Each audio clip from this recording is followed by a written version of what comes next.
चलिए भैया, good evening सभी को, गुड इवनिंग सभी को, गुड इवनिंग, नमस्कार सभी को, जय हिंद सभी को, गुड इवनिंग। चलिए, कैसे हैं आप सभी लोग? उम्मीद है सब लोग अच्छे होंगे, बेहतर होंगे, लाजवाब होंगे, मस्त होंगे, स्वस्थ होंगे। चलिए, सभी को गुड इवनिंग। कैसे हैं आप सभी लोग?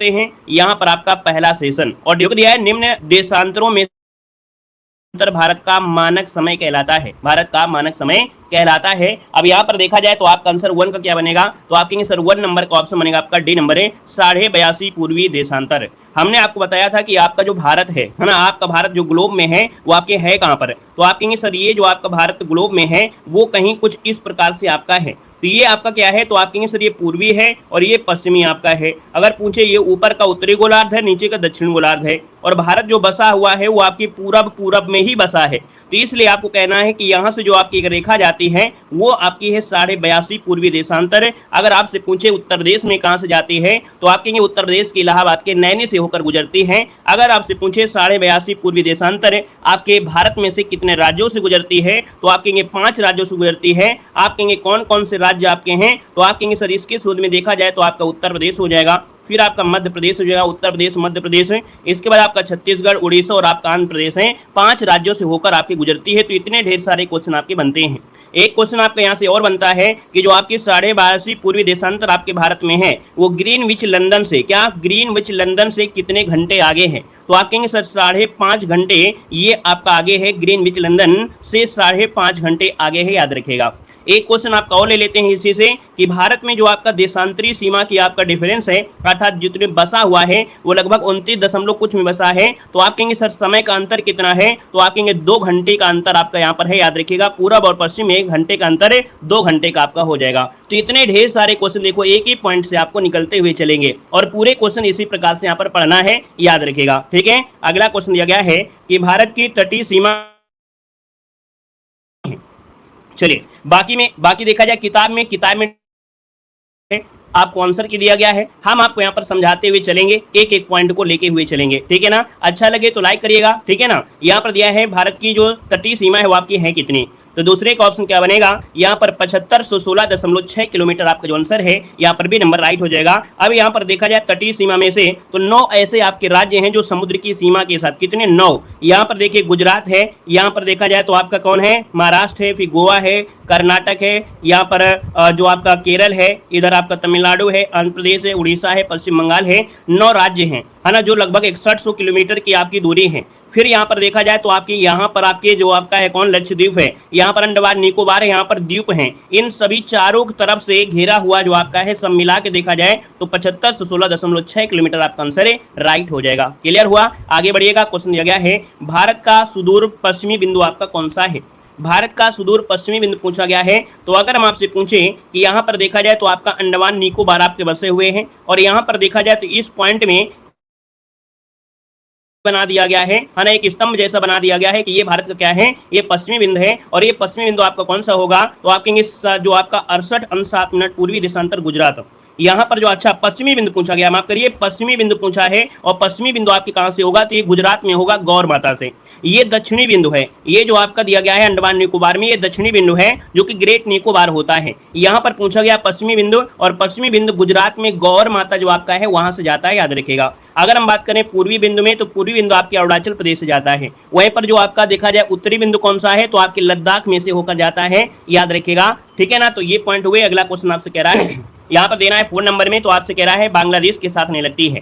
तो जब बांग्लादेश की बात करते हैं देखो त्रिपुरा तो लगता है, 3 ओर से रेखा बनाता है, मिजोरम भी बनाता है, असम भी बनाता है, लेकिन मणिपुर नहीं बनाता है। आपके इंग्लिश ऑप्शन आपका बनेगा ए नंबर आपका हो जाएगा। अब यहाँ से क्वेश्चन एक आपका बनता है कि त्रिपुरा और बांग्लादेश, है ना, जो कि देखा जाए जो बांग्लादेश आपका है वो त्रिपुरा को 3 ओर से घेरे हुए है और यहीं पर देखा जाए तो इसके बीच की जो रेखा है वो आपकी कौन सी है? जीरो रेखा है। कौन सी है? तो आपकी जीरो रेखा है जो कि आपकी बांग्लादेश और त्रिपुरा के साथ यहाँ पर बनाती है, याद रखिएगा। ठीक है ना? आगे बढ़िएगा। क्वेश्चन दिया गया है निम्नलिखित में से भारत का वह कौन सा राज्य है जो बांग्लादेश से 3 ओर से घिरा हुआ है? तो अभी हमने बताया कि बांग्लादेश से 3 ओर घिरा हुआ है, ये आपका त्रिपुरा है और ये आपकी जीरो लाइन आपकी निर्धारण आपकी करती है, याद रखिएगा। ऑप्शन नंबर आपका सी बनेगा।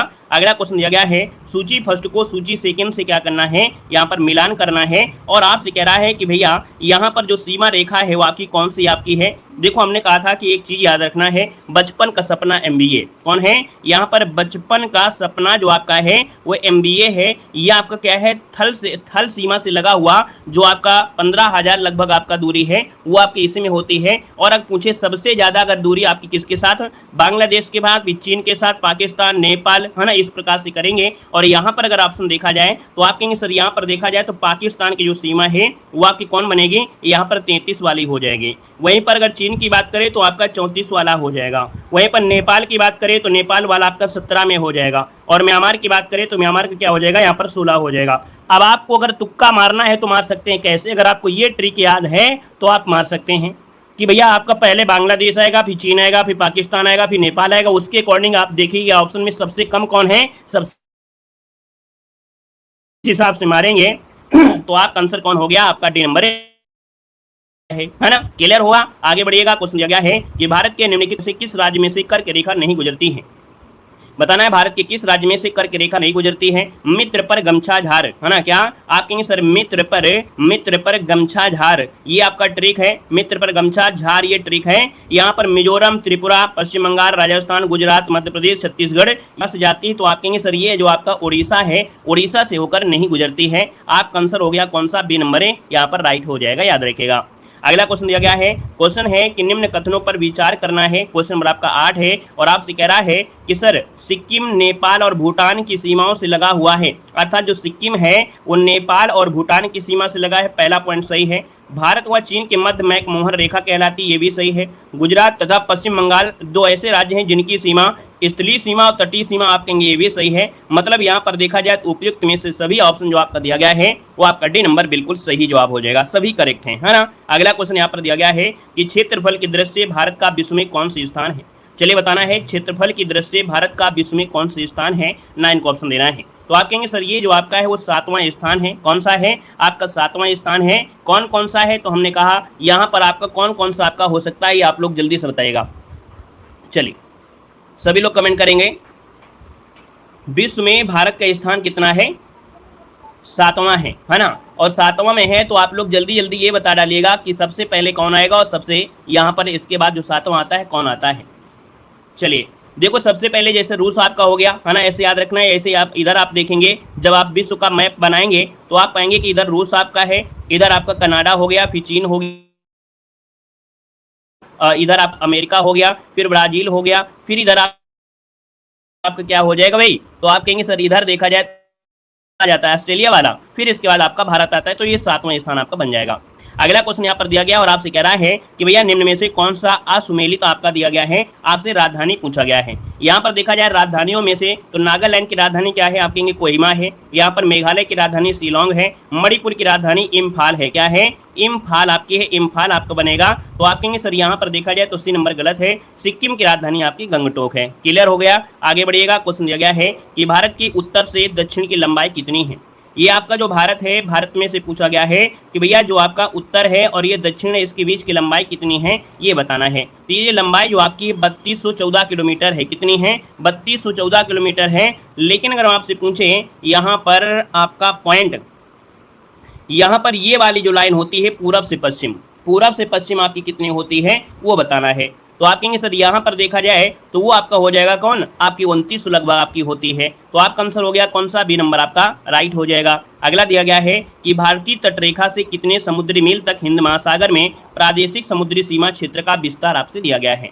तो यहाँ पर देखा जाए तो यहाँ पर आपसे कह रहा है कि भैया जो भारतीय तट रेखा है, अर्थात अगर हम आपसे बोलें कि ये आपका भारत है और यहाँ से कितनी दूर तक आपके भारत का हिंद महासागर में एक क्षेत्र का विस्तार है, तो भैया कोई भी देश होता है तो उसके लिए एक निर्धारण कर दिया जाता है कि उसके क्षेत्र में पाई जाने वाली कोई भी बहुमूल्य धातुएं जो निकलती हैं, खनिज धातुएं निकलती हैं, वो उस देश की होंगी। तो ये निर्धारण होता है। तो यहाँ पर देखा जाए तो ये होता है 12 समुद्री मील। तो आप कहेंगे सर इसका जो विस्तार है वो 12 समुद्री मील तक यहाँ पर आपका विस्तार है, याद रखिएगा 12 समुद्री मील हो जाएगा। अगला है कि इंडो सांकोसचर जोन स्थित है, इंडो सांकोसचर जोन जो स्थित है तो आपको इस शब्द से पता चल रहा है कि ये बात कहाँ की हो सकती है, तो ये बात आपकी कहाँ की है, तो आपके ट्रांस हिमालय और महान हिमालय के मध्य स्थित है। जो इंडो सांको सचर जोन है वो ट्रांस हिमालय और महान हिमालय के मध्य आपका है। ऑप्शन नंबर आपका ए राइट हो जाएगा। अगला क्वेश्चन यहाँ पर दिया गया है और आपसे कह रहा है कि कृष्णागिरी तथा उच्च एशिया की रीढ़ किस श्रेणी को कहा जाता है। यहाँ पर जवाब देना है। आपसे क्वेश्चन क्या कह रहा है, आपसे कह रहा है कि कृष्णागिरी और उच्च एशिया की रीढ़ है ना किस श्रेणी को कहा जाता है। तो आप कहेंगे सर यहाँ पर आंसर आपका डी हो जाएगा कराकोरम श्रेणी। ये जो आपकी कराकोरम श्रेणी है इसको क्या कहते हैं, उच्च एशिया की रीढ़ कहते हैं। ऑप्शन नंबर आपका बनेगा डी नंबर है, राइट हो जाएगा, डी नंबर आपका बन जाएगा। अगला क्वेश्चन यहाँ पर दिया गया है निम्न में से है, यहाँ पर जो आपका आंसर दिया गया है वो आपका इनमें से राइट क्या हो सकता है ये आपको बताना है। आप कहेंगे सर 15 नंबर दिया गया है पीर पंजाल श्रेणी जम्मू कश्मीर है, धौलाधर श्रेणी आपकी उत्तराखंड में आपसे दिया गया है, मसूरी आपके उत्तराखंड में है, महाभारत श्रेणी आपके नेपाल में है। अब आप ये बताइएगा धौलाधर श्रेणी कहाँ पड़ती है। धौलाधर श्रेणी जो आपकी है वो आपकी कहाँ पड़ेगी, तो भैया हिमाचल प्रदेश और जम्मू कश्मीर में ये फैली हुई है, ना कि उत्तराखंड में। तो ऑप्शन नंबर आपका बी वाला यहाँ पर आपकी क्या हो जाएगा, इनकरेक्ट हो जाएगा, याद रखिएगा। नेक्स्ट क्वेश्चन यहाँ पर दिया गया है और आपसे कह रहा है कश्मीर घाटी व काठमांडू घाटी किन हिमालयों के मध्य स्थित है। कश्मीर घाटी और काठमांडू घाटी किन हिमालयों के मध्य आपकी है। यहाँ पर देखा जाए 16 नंबर में तो आपका आंसर क्या हो जाएगा, तो भैया जो कश्मीर घाटी है तो ये महान हिमालय और लघु हिमालय के मध्य है। याद रखिएगा कि आपके महान हिमालय और लघु हिमालय के मध्य जो आपकी स्थित है वो आपकी कौन सी है, तो पीर पंजाल श्रृंखला है ना, वहीं पर आपकी काठमांडू। तो ऑप्शन नंबर आपका सी वाला यहाँ पर राइट हो जाएगा। अगला है कि हिमालय के प्रादेशिक विभाजन के आधार पर असत्य युग्म आपको बताना है। यहाँ पर कौन सा असत्य है। हिमालय को 4 भागों में विभाजित किया गया है ना, और 4 विभागों में देखा जाए तो आपका यहाँ पर कौन सा असत्य दिया गया है। देखो पंजाब हिमालय दिया गया है 560 किलोमीटर है, कुमायूं हिमालय जो उत्तराखंड है, यहाँ पर नेपाल हिमालय 800 किलोमीटर है, यहाँ पर असम हिमालय आपका 720 किलोमीटर है। अब आपको ये बताना है कुमायूं हिमालय की लंबाई कितनी है। कुमायूं हिमालय की लंबाई 320 है, याद रखिए 320 आपकी है, 320 है। अगर हिमालय को अगर इस प्रकार से हम आपसे करें तो आप कहेंगे सर जी यहाँ पर आपका इस प्रकार से हम 4 भागों में इसे डिवाइड कर लेते हैं और आपके 4 पार्टों में बना देते हैं। तो जो आपका कुमायूं हिमालय को हम बोलते हैं, यहाँ पर उत्तराखंड वाले जो आपका आता है वो 320 किलोमीटर इसकी आपकी क्या है, याद रखिएगा, ठीक है ना, क्लियर है। ये सतलुज नदी से काली के बीच आपका फैला हुआ है। अगला क्वेश्चन आपसे दिया गया कि विश्व की जो सर्वोच्च ऊंची चोटी आपकी है वो आपकी कहाँ पर स्थित है, यहाँ पर देना है। आप कहेंगे सर इसका जो आंसर आपका दिया गया है वो आपका सी हो जाएगा, नेपाल हिमालय में यहाँ पर है, और नेपाल में ही आपकी सबसे ऊंची चोटी माउंट एवरेस्ट आपकी है। आपका आंसर क्या हो जाएगा, सी नंबर ए यहाँ पर राइट हो जाएगा, याद रखिएगा। अगला क्वेश्चन आपसे दिया गया है, कह रहा है शुष्क प्रदेशों में पाई जाने वाली क्षारीय और लवणीय मृदा को क्या कहा जाता है। जो आपके शुष्क है ना, क्या शुष्क प्रदेशों में जो पाई जाती है क्षारीय मृदा या लवणीय मृदा उसे हम लोग कहते हैं। यहाँ पर आंसर नंबर आपका ए हो जाएगा। इसे रेह कहते हैं, रेह या इसको कल्लर भी कहते हैं, रेह या इसको कल्लर के नाम से भी जाना जाता है। आपका आंसर बनेगा ए नंबर। नेक्स्ट क्वेश्चन दिया गया है और आपसे कह रहा है निम्नलिखित में से किस प्रदेश का निर्माण नदियों द्वारा लाए गए पत्थर, कंकड़, बजरी आदि के जमाव से हुआ है। तो दोस्तों ये जो आपका भाबर क्षेत्र है, भाबर क्षेत्र में याद रखिएगा कंकड़ पत्थर ये सब आपके होते हैं जो कि नदियों के द्वारा बहा कर लाए गए मिट्टी आपके हैं। तो ऑप्शन नंबर आपका डी वाला यहाँ पर राइट हो जाएगा, याद रखिए डी नंबर आपका हो जाएगा। आगे बढ़िएगा, क्वेश्चन दिया गया है, कह रहा है कि दक्षिण भारत की सर्वोच्च ऊंची चोटी आपकी कौन सी है। चलिए बताना है कि यहाँ पर कह रहा है कि दक्षिण भारत की सर्वोच्च चोटी इनमें से आपकी जो बनेगी वो आपकी कौन सी हो सकती है। जब दक्षिण भारत की बात किया है तो दक्षिण भारत में जो अन्नामुडाई चोटी है, अन्नामुडी चोटी है, ये अन्नामलाई पहाड़ी की सबसे ऊंची चोटी है, जो कि ऑप्शन नंबर आपका बी हो जाएगा। यहाँ पर आंसर आपका बी हो गया है, केरल राज्य में पड़ती है। अगला क्वेश्चन यहाँ पर दिया गया है, विश्व में सर्वाधिक वर्षा वाला स्थान मासिन राम किस पहाड़ी पर आपका स्थित है। देखो आपने हमेशा पढ़ा है कि विश्व में सबसे ज़्यादा वर्षा जो होती है वो मासिन राम होती है, लेकिन आपसे पूछ लिया है किस पहाड़ी पर आपका ये स्थित है। तो ये पहाड़ी है आपकी एक खासी पहाड़ी है। क्या है, खासी पहाड़ी है।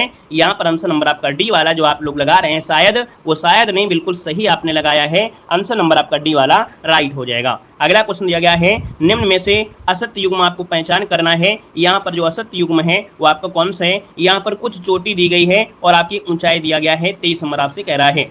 यहाँ पर देखो दिया गया है आपसे पहले सैडल पीक, क्या दिया है, सैडल पीक की ऊंचाई।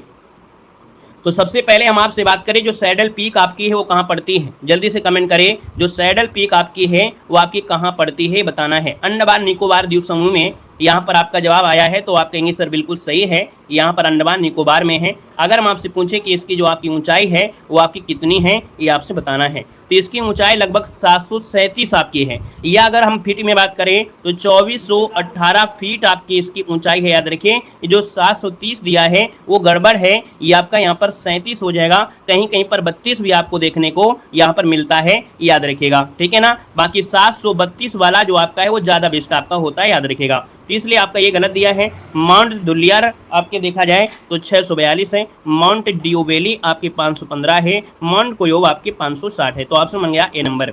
अगला क्वेश्चन बताना है, आपसे कह रहा है डाफला, मिरी और अबोर पहाड़ियां किस राज्य में हैं। चलिए बताना है कि डाफला, मिरी और अबोर पहाड़ियां हैं वो आपकी किस राज्य में मिलती हैं। ये डफला से आपको याद आया होगा कि डफला जो आपकी है वो अरुणाचल प्रदेश में है। यहाँ पर जो आंसर आपका दिया है वो आपका सी हो जाएगा, डफला है ना, ये जो पहाड़ियाँ हैं अरुणाचल प्रदेश में आपको होंगी, ऑप्शन नंबर आपका सी बनेगा। यहीं पर आपके एक जगह किबथू भी आपको मिलता है। अगला क्वेश्चन यहाँ पर दिया गया है, निम्न में से कौन सा असत्य युग्म है, उसका चयन करना है 25 नंबर में। देखिए माना व नीति दर्रा आपके उत्तराखंड में है, ये आपका सही गया है। बोमडीला दर्रा आपके अरुणाचल प्रदेश से, ये भी सही दिया है। जेलेपला दर्रा आपके सिक्किम में है, ये भी सही दिया गया है। यहाँ पर आपको बताना है सिपकीला दर्रा क्या उत्तराखंड में है, आप कहेंगे बिल्कुल गलत दिया है। सिपकीला आपके कहाँ है, यहाँ पर कमेंट करिएगा जल्दी से, आप बताइएगा सिपकीला दर्रा कहाँ पर है। चलिए हिमाचल प्रदेश में है, बिल्कुल सही है। याद रखिए सिपकीला दर्रा जो आपके हिमाचल प्रदेश के किन्नौर जिले में है ना, किन्नौर जिले में है। और ये दर्रा जास्कर श्रेणी के बीच आपका भारत जो तिब्बत सीमा है वहां से आती है। याद रखिए क्वेश्चन होता है कि सिपकीला दर्रा से ही एक नदी भारत में प्रवेश करती है, उस नदी का नाम बताइएगा। चलिए बताइएगा कि यहाँ पर जो आपकी है सिपकीला दर्रा से कौन सी नदी है जो भारत में प्रवेश करती है, यहाँ पर बताइएगा, क्योंकि ये सब क्वेश्चन आपके बनते हैं। देखो आंसर की ही लगाना हो तो बड़ी आसान है कि हम आपको 5 मिनट में आंसर की लगा के खत्म कर दें। हमारा कर्तव्य है कि भाई अगर आपके पास किताब भी है, किताब से पढ़ेंगे ही, उससे ज़्यादा से ज़्यादा जानकारी मिल सके तो वो आपका ज़्यादा बेस्ट है। तो आप कहेंगे सर यहाँ पर देखा जाए तो आप कहेंगे सर ये आपके सिपकीला जो आपके हिमाचल प्रदेश आपका होगा, इसलिए यहाँ पर आंसर आपका क्या है, डी नंबर। और यहाँ से सतलुज नदी जाती है, कौन है, सतलज नदी आपकी है, जो कि बिल्कुल सही है, याद रखेगा। अगला क्वेश्चन यहाँ पर दिया गया है और आपसे कह रहा है जोजिला दर्रा आपके कहाँ पर है। चलिए यहाँ पर देना है, आपसे कह रहा है जोजिला दर्रा कहाँ पर स्थित है। जोजिला दर्रा कहाँ पर है, 26 को ऑप्शन देना है। जोजिला दर्रा आपके लद्दाख में पड़ता है, ठीक है। ये लद्दाख जिले में एक जिला पड़ता है, कारगिल जिला। कौन है, कारगिल जिला आपका है, क्योंकि आपको मालूम है जम्मू कश्मीर जब से आपका डिवाइड हुआ, केंद्र शासित प्रदेश बना, तब से यहाँ पर लद्दाख और जम्मू दोनों में से, पहले तो आप हमेशा बोले कि जम्मू कश्मीर में है, लेकिन ये जो आपका है कहाँ है, तो जोजिला दर्रा आप कहेंगे सर ये लद्दाख में है और ये कारगिल जिले में है, कारगिल जिले में। और हिमालय का एक ऊंचा पर्वतीय दर्रा भी आपका है, श्रीनगर और लेह को जोड़ता है, याद रखिएगा। क्लियर है, आगे बढ़िएगा। क्वेश्चन आपसे अगला पूछा गया है और आपसे यहाँ पर दिया गया है क्वेश्चन, आंध्र प्रदेश व तमिलनाडु के तट का नाम बताना है। जो तमिलनाडु है और आंध्र प्रदेश का जो तट है वो आपका है कौन, तो ये कहाँ मिलेंगे, प्रायद्वीप में चलना पड़ेगा। और यहाँ पर देखा जाए तो आपका जो तमिलनाडु है यहाँ से है और आपका आंध्र प्रदेश यहाँ से है। अब इस बीच का जो तट है उसे कहते क्या है, तो इस तट को कहते हैं कोरोमंडल कहते हैं। क्या कहते हैं, कोरोमंडल। थोड़ा सा और ऊपर जाएंगे तो उड़ीसा मिलेगा और उड़ीसा में जो आपका तट होता है उसे उत्तरी सरकार कहते हैं। क्या कहते हैं, उत्तरी सरकार कहते हैं, याद रखिएगा। वहीं पर अगर पूछे मालाबार तट कौन सा है, तो केरल में आपका मालाबार तट होता है और ये गुजरात से आपके जो आपकी गोवा आपका महाराष्ट्र है वहाँ पर कोंकण तट होता है। क्लियर होगा, आगे बढ़िएगा। क्वेश्चन आपसे दिया गया है, आपसे कह रहा है कि भारत और श्रीलंका निम्नलिखित में से किस जल संधि द्वारा अलग हुआ है। चलिए बताना है कि आपका जो 28 नंबर दिया है, 28 का ऑप्शन क्या बनेगा, तो आप कहेंगे सर ये है आपकी पाक जल संधि। क्या है, भारत और श्रीलंका के मध्य जो आपकी संधि है वो आपकी पाक जल संधि है, याद रखिएगा। और आपका आंसर जो आ गया है वो आपका सी हो जाएगा। जो जल संधि है तमिलनाडु और श्रीलंका के मन्नार जिले में है। अगर पूछे कि जो संधि है कहाँ पर, तो आपकी तमिलनाडु और श्रीलंका का जो मन्नार जिला है वहाँ पर आपका स्थित है, याद रखेगा। और भारत में ये दक्षिण में पम्बन द्वीप और श्रीलंका में मन्नार से घिरा हुआ है। यहाँ पर आगे बढ़ते हैं। क्वेश्चन आपसे अगला पूछा गया है कि भारत का एकमात्र सक्रिय ज्वालामुखी बैरन जो आपका है किस द्वीप पर अवस्थित है। चलिए बताना है कि भारत का एकमात्र सक्रिय ज्वालामुखी बैरन किस द्वीप पर आपका अवस्थित है। यहाँ पर देखा जाए तो आप कहेंगे सर ये आपका मध्य अंडमान में है। कहाँ पर है, देखो आपने हमेशा पढ़ा कि अंडमान निकोबार में, लेकिन यहाँ पर अलग अलग बता दिया। जब अलग अलग बता दिया है तो आप कहेंगे सर ये जो बैरन द्वीप है अंडमान सागर में, जो कि आपके मध्य अंडमान में आपका स्थित है, याद रखिए। आंसर आपका बनेगा कौन, तो यहाँ पर आपका डी नंबर है, राइट हो जाएगा। नेक्स्ट क्वेश्चन यहाँ पर दिया गया है और आपसे कह रहा है कि जास्कर व लद्दाख श्रेणियों के मध्य प्रवाहित होने वाली नदी कौन सी है? देखो लद्दाख और जास्कर श्रेणियों से कौन से बह रही होगी? सिंधु नदी तो जाती है, और कोई हो सकती है? आप कहेंगे सर यहाँ पर जो आंसर है वो आपका ए नंबर है, यहाँ पर राइट हो जाएगा। जो आपकी सिंधु नदी है वो ट्रांस हिमालय की जास्कर और लद्दाख श्रेणी के बीच बहती है ना, और भारत का सबसे गहरा गार्ज का निर्माण ये करती है। अगला क्वेश्चन यहाँ पर दिया गया है और आपसे कह रहा है कि सिंधु नदी समझौता कब हुआ था? सिंधु नदी समझौता जो हुआ था, सिंधु नदी जल समझौता हुआ था, ये कब हुआ था?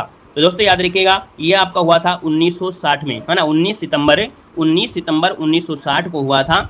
वहाँ पर देखा जाए तो उस समय अपने इस संधि पर हस्ताक्षर भारत के जो प्रधानमंत्री जवाहरलाल नेहरू और पाकिस्तान के राष्ट्रपति जी थे वो आपके थे मोहम्मद अयूब खां थे, याद रखिएगा। और इस संधि की जो मध्यस्थता है वो विश्व बैंक के अध्यक्ष ने करवाई थी, याद रखिएगा। तो आप कहेंगे सर इसका आंसर आपका सी बनेगा। नेक्स्ट क्वेश्चन आपसे दिया गया है और कह रहा है तुलबुल व उरी परियोजना किस नदी पर आपकी है? चलिए, उरी आपने घटना भी सुना होगा, है ना, थोड़ा सा तो आपको पता चल गया है। यहाँ पर की ये बात हो रही है झेलम नदी। तुलबुल परियोजना और उरी बांध ये जम्मू कश्मीर राज्य की झेलम नदी पर बनाए गए हैं। झेलम नदी पर बनी आजाद पट्टन जल विद्युत परियोजना भी इस हाइड्रो पावर का प्रोजेक्ट है, तो ऑप्शन नंबर आपका बी राइट हो जाएगा। अगले क्वेश्चन को आते हैं। क्वेश्चन आपसे अगला पूछा गया है, कह रहा है कि रुद्रप्रयाग किन नदियों का संगम है?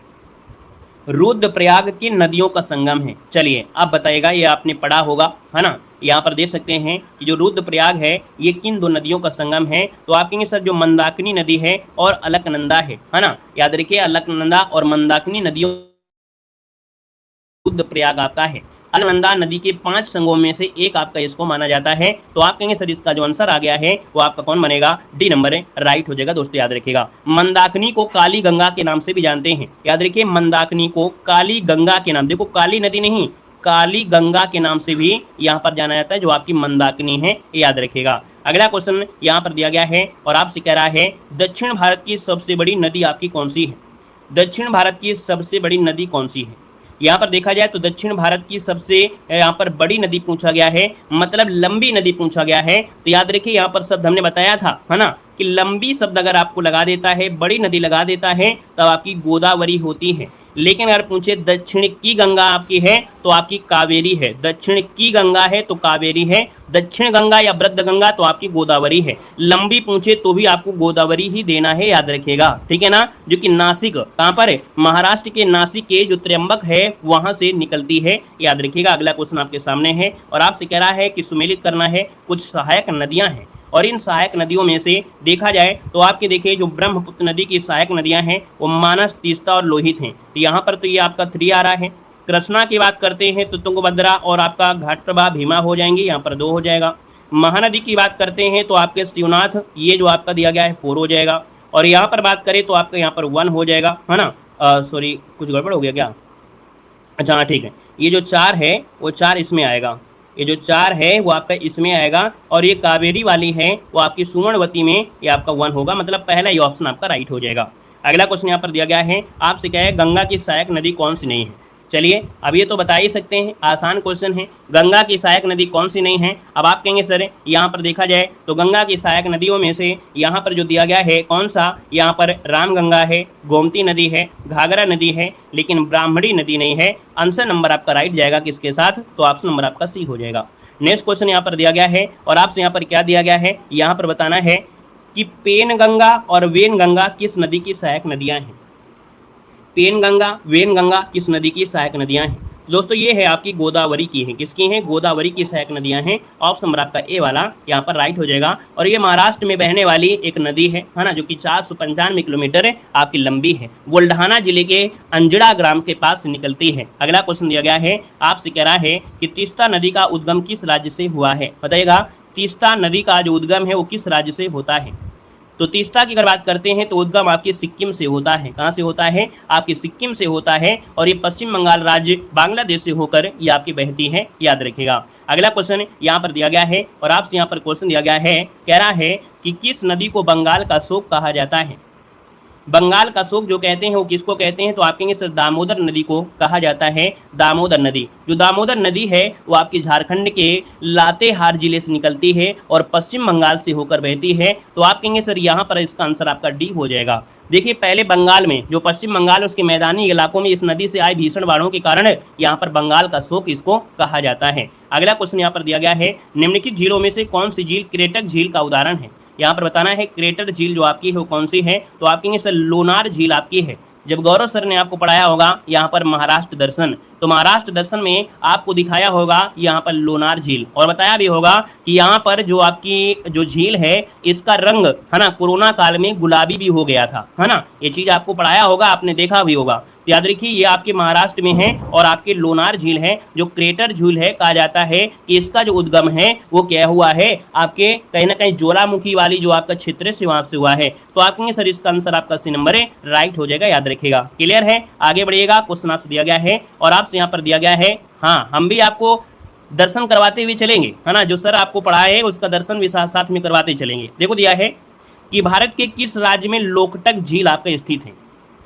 अब आप कहेंगे सर लोकटक की अगर हम बात करते हैं तो लोग मणि को टकाटक देखते हैं, अर्थात यहाँ पर देखा जाए तो आप कहेंगे सर 41 नंबर का जो ऑप्शन है यहाँ पर राइट क्या हो जाएगा, यहाँ पर भी हो जाएगा, ये मणिपुर आपका है, मणिपुर में लोकटक झील है। मणिपुर की अगर हम बात करते हैं तो याद रखिएगा कि यहाँ पर जो लोकटक झील है इस पर एक बना है उद्यान, है ना। क्या बना है, उद्यान। कौन सा है, केबुल लामजाओ। केबुल लामजाओ आपका उद्यान है जो तैरता हुआ राष्ट्रीय उद्यान है, अर्थात इस झील के बीच आपका बना हुआ है। पूर्वोत्तर भारत की, याद रखिए पूर्वोत्तर भारत के पूछे, पूर्वोत्तर भारत की सबसे बड़ी मीठे पानी की झील कौन सी है, मीठे पानी की झील तो आपकी कौन सी है, लोकटक झील है, याद रखिएगा। अगला क्वेश्चन यहाँ पर दिया गया है और आपसे दिया गया है, निम्न में से अयोध्या शहर किस नदी के किनारे स्थित है। बताना है कौन सा जो अयोध्या शहर किस नदी के किनारे स्थित है।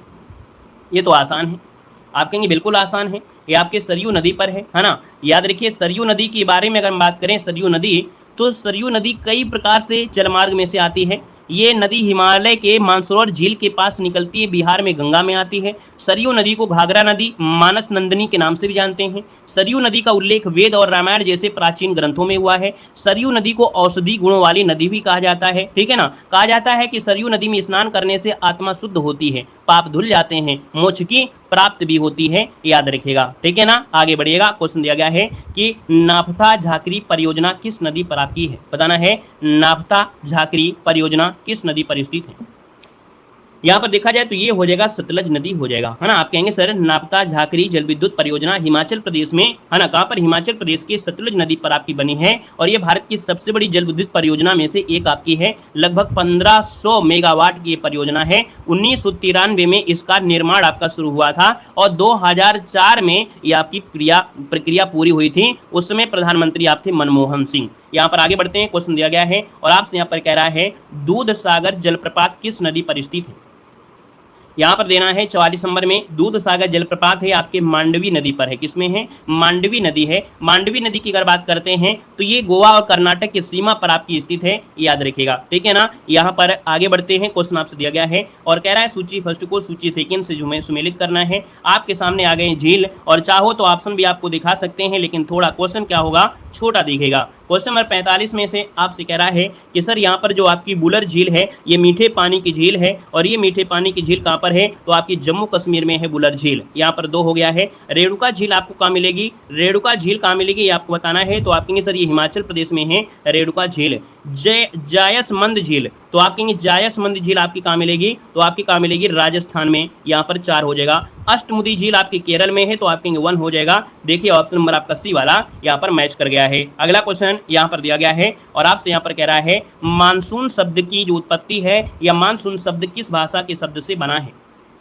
मानसून शब्द है और यहाँ पर देखा जाए तो आपके अरबी भाषा से आया है। अरबी भाषा का एक शब्द है मौसिम, कहाँ है, मौसिम है। तो आप कहेंगे सर ये मौसिम से बना हुआ शब्द है, तो ऑप्शन नंबर क्या बनेगा, यहाँ पर आपका डी नंबर राइट हो जाएगा दोस्तों। और यहाँ पर आगे बढ़ते हैं। क्वेश्चन दिया गया है जुलाई में अंतः उष्णकटिबंधीय अवितरण क्षेत्र जो स्थित होता है वो कहाँ होता है? जुलाई में अंता उष्णकटिबंधीय अभिसरण क्षेत्र जो आपका है ये कहाँ होता है? तो दोस्तों जुलाई में जो आपका होता है ये क्षेत्र लगभग आपके 25 अंश उत्तरी अक्षांश के आसपास आपके होता है। यहाँ पर आंसर आपका बी राइट हो जाएगा। 25 अंश उत्तरी अक्षांश आपका आंसर बनेगा, यहाँ पर बी नंबर आपका हो जाएगा। यहाँ पर अगला क्वेश्चन दिया है पश्चिम बंगाल में होने वाले मानसून वर्ष पूर्व वर्षा को कहते हैं। चलिए बताना है पश्चिम बंगाल में होने वाली मानसून पूर्व वर्षा को कहते हैं। यहाँ पर 48 नंबर में इसे बोलते हैं काल वैसाखी। क्या बोलते हैं? पश्चिम बंगाल में मानसून से पहले होने वाली बारिश को काल वैसाखी कहते हैं और इसे आम की बारिश या अप्रैल की बारिश भी कहा जाता है, जो कि वैसाख के महीने में होने के कारण इसे काल वैसाखी कहा जाता है। याद रखिएगा जो आपका मानसून है उससे पहले होने वाली बारिश अलग अलग जगहों पर अलग अलग नाम से जानती है। असम में अगर हम जाएंगे तो इसको बाइडो इसला कहते हैं। कर्नाटक में जाते हैं तो इसे चेरी ब्लासम या काफ़ी सावर कहते हैं। केरल में जाते हैं तो चेरी ब्लासम या सावर काफ़ी भी कहते हैं, क्योंकि काफ़ी के लिए भी महत्वपूर्ण होती है। तो हर जगह अलग अलग आपके नाम भी होते हैं। अगला क्वेश्चन दिया गया है कि कोपेन के जलवायु वर्गीकरण के अनुसार शुष्क ग्रीष्म ऋतु जलवायु भारत के निम्नलिखित में से किन राज्यों से मिलती है? तो अपने भारत की जो जलवायु है ना, देखा जाए तो यहाँ पर जो आंसर आपका 49 में है वो आपका तमिलनाडु और कोरोमंडल तट पर, अर्थात भारत के निम्नलिखित किन राज्यों में से जो ग्रीष्म ऋतु जलवायु है वो आपके जो यहाँ पर वर्गीकरण किया है कोपेनहेगन ने, तो और कोरोमंडल आपका आंसर है राइट हो जाएगा। अगला क्वेश्चन यहाँ पर दिया है और आपसे कह रहा है कि ग्रीष्म ऋतु में भारत के उत्तर पश्चिमी मैदानी भागों में बहने वाली अत्यधिक गर्म व शुष्क स्थानीय हवाओं को क्या कहते हैं? यहाँ पर देखा जाए तो आपके सर देखा जाए उत्तर भारत में गर्मियों के महीने में भयंकर तरीके से चलती हैं गर्म है ना हवाएं, इनको कहते हैं लू। क्या कहते हैं? लू कहते हैं, है ना। और यहाँ पर ये हवाएं मई जून महीने में है ना, कुछ बहुत तो जुलाई में भी आपको देखने को मिलती हैं 40 से 45। 2024 में देखा जाए टेम्परेचर 48 तक पहुँच गया, है ना। तो आप कहेंगे सर लू के संपर्क में आने से इनको लू लग जाती है, लोगों को पानी की कमी हो जाती है। तो आप कहेंगे आंसर नंबर आपका बी हो गया। नेक्स्ट क्वेश्चन आपसे कह रहा है उत्तरी भारत में शीतकालीन वर्षा का कारण क्या है? चलिए उत्तरी भारत में जो शीतकाल में वर्षा होती है तो आप कहेंगे सर शीतकालीन वर्षा का कारण यहाँ पर देखा जाए 51 नंबर में तो ये पश्चिमी विक्षोभ होता है। क्या बोलते हैं? इसको पश्चिमी विक्षोभ कहते हैं। मतलब ऑप्शन की अगर हम बात कर लेते हैं तो ऑप्शन नंबर आपका बनेगा यहाँ पर डी नंबर है राइट हो जाएगा। ये होता है पश्चिमी विक्षोभ के कारण यहाँ पर होता है, ऑप्शन नंबर आपका डी हो जाएगा। नेक्स्ट क्वेश्चन यहाँ पर दिया गया है निम्नलिखित में से किन महीनों को निवर्तन मानसून के महीने के रूप में कहा जाता है? चलिए अच्छा क्वेश्चन है, निम्न में से किन महीनों को निवर्तन मानसून के महीनों कहा जाता है? याद रखिए ये अक्टूबर नवंबर का महीना होता है। अक्टूबर नवंबर महीने को मानसून के निवर्तन की ऋतु कहा जाता है, क्योंकि एक प्रकार से जो मानसून होता है पहले जाता है फिर इस महीने में लगभग वापस आ रहा होता है ना। तो आप कहेंगे सर ये निवर्तन मानसून है अक्टूबर नवंबर का महीना, ऑप्शन नंबर आपका ये हो जाएगा। आप देखते होंगे एक बारिश जरूर होती है सर्दियों में। अगला क्वेश्चन यहाँ पर दिया और जब ये बारिश होती है तभी सर्दी भी स्टार्ट होती है अच्छी तरीके से। यहाँ पर देखो दिया है भारतीय मानसून को प्रभावित करने वाला एल नीनो आपका कौन सा है? तो देखो भारतीय मानसून को जो प्रभावित करता है ये करता है उष्ण समुद्री धारा। कौन? उष्ण समुद्री धारा है। यहाँ पर जो आंसर आपका दिया है सी नंबर है वो आपका जवाब क्या हो जाएगा? राइट हो जाएगा। जमीन और पानी के अलग अलग तापन की दर में अंतर जो आपका होता है उसे कहते हैं। अगला है लौटती हुई मानसून पवनें किस तट के सहारे वर्षा करती हैं? बताना है लौटती हुई मानसून पवनें किस तट के सहारे वर्षा करेंगे? सर इसका जो आंसर बनेगा वो बनेगा कोरोमंडल तट आपका होता है ना। हमने बताया था कि ये जो आपका कोरोमंडल तट आपका कहाँ पर होगा, तो ये यहाँ से आपका देखा जाए आंध्र प्रदेश से लेके कर्नाटक तक जो आपका इस एरिया है, इस एरिया में देखा जाए तो इसको कोरोमंडल तट कहते हैं और यहाँ पर आपकी बारिश होती है, याद रखिएगा। ठीक है ना। आगे बढ़िएगा, क्वेश्चन आपसे दिया गया है और आपसे कह रहा है कि भारत में सबसे कम वर्षा वाला स्थान कौन सा है? भारत में सबसे कम वर्षा वाला जो स्थान है वो आपका इनमें से कौन सा है, यहाँ पर बताना है।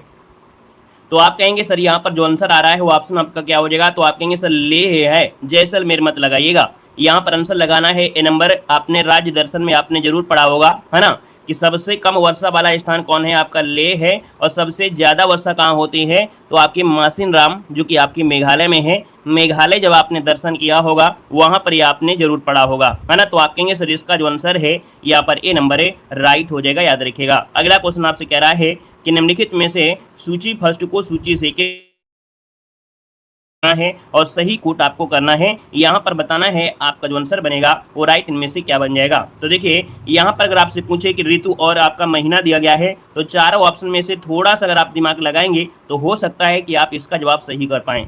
जैसे कि यहाँ पर दिया है बसंत। बसंत की अगर बात करते हैं तो चैत्र और जो आपका बैसाख आपका होता है यहाँ पर 3 हो जाएगा। वर्षा जो आपका होता है वो आपके कन सावन भादो है ना, कहते हैं सावन हरे न भादो सूखे, तो इसका मतलब यहाँ पर आपका 2 हो जाएगा। शरद की बात करते हैं तो अश्विन अर्थात कार्तिक महीने में सर्दी भी होती है, तो यहाँ पर 1 हो जाएगा। और शिशिर की बात करते हैं तो ये माघ और फाल्गुन होता है, तो यहाँ पर आपका बनेगा 4, तो इसका ऑप्शन आपका डी वाला राइट हो जाएगा। अगला क्वेश्चन दिया गया है और आपसे कह रहा है कोपेन के जलवायु वर्गीकरण के अनुसार अरुणाचल प्रदेश के उत्तरी भाग की जलवायु किस वर्ग में रखी जाती है। चलिए यहाँ पर देना है आपका आंसर इनमें से क्या हो जाएगा। चलिए सभी को जवाब देना है। चलिए नमस्ते भैया। चलिए जितने लोग यहाँ पर जुड़े हैं सभी लोग यहाँ पर बताएंगे कि कोपेन के जलवायु वर्गीकरण के अनुसार अरुणाचल प्रदेश के उत्तरी भाग की जलवायु किस वर्ग में रखी जा सकती है। ये आप लोगों के लिए नया क्वेश्चन आपके लिए होगा, है ना, याद रखिएगा। ये आप लोगों के लिए नया क्वेश्चन, लेकिन समझिएगा, याद रखिए इसका जो आंसर बनेगा वो आपका सी हो जाएगा DFC। क्या बनेगा, याद रखिएगा, ये बनेगा DFC।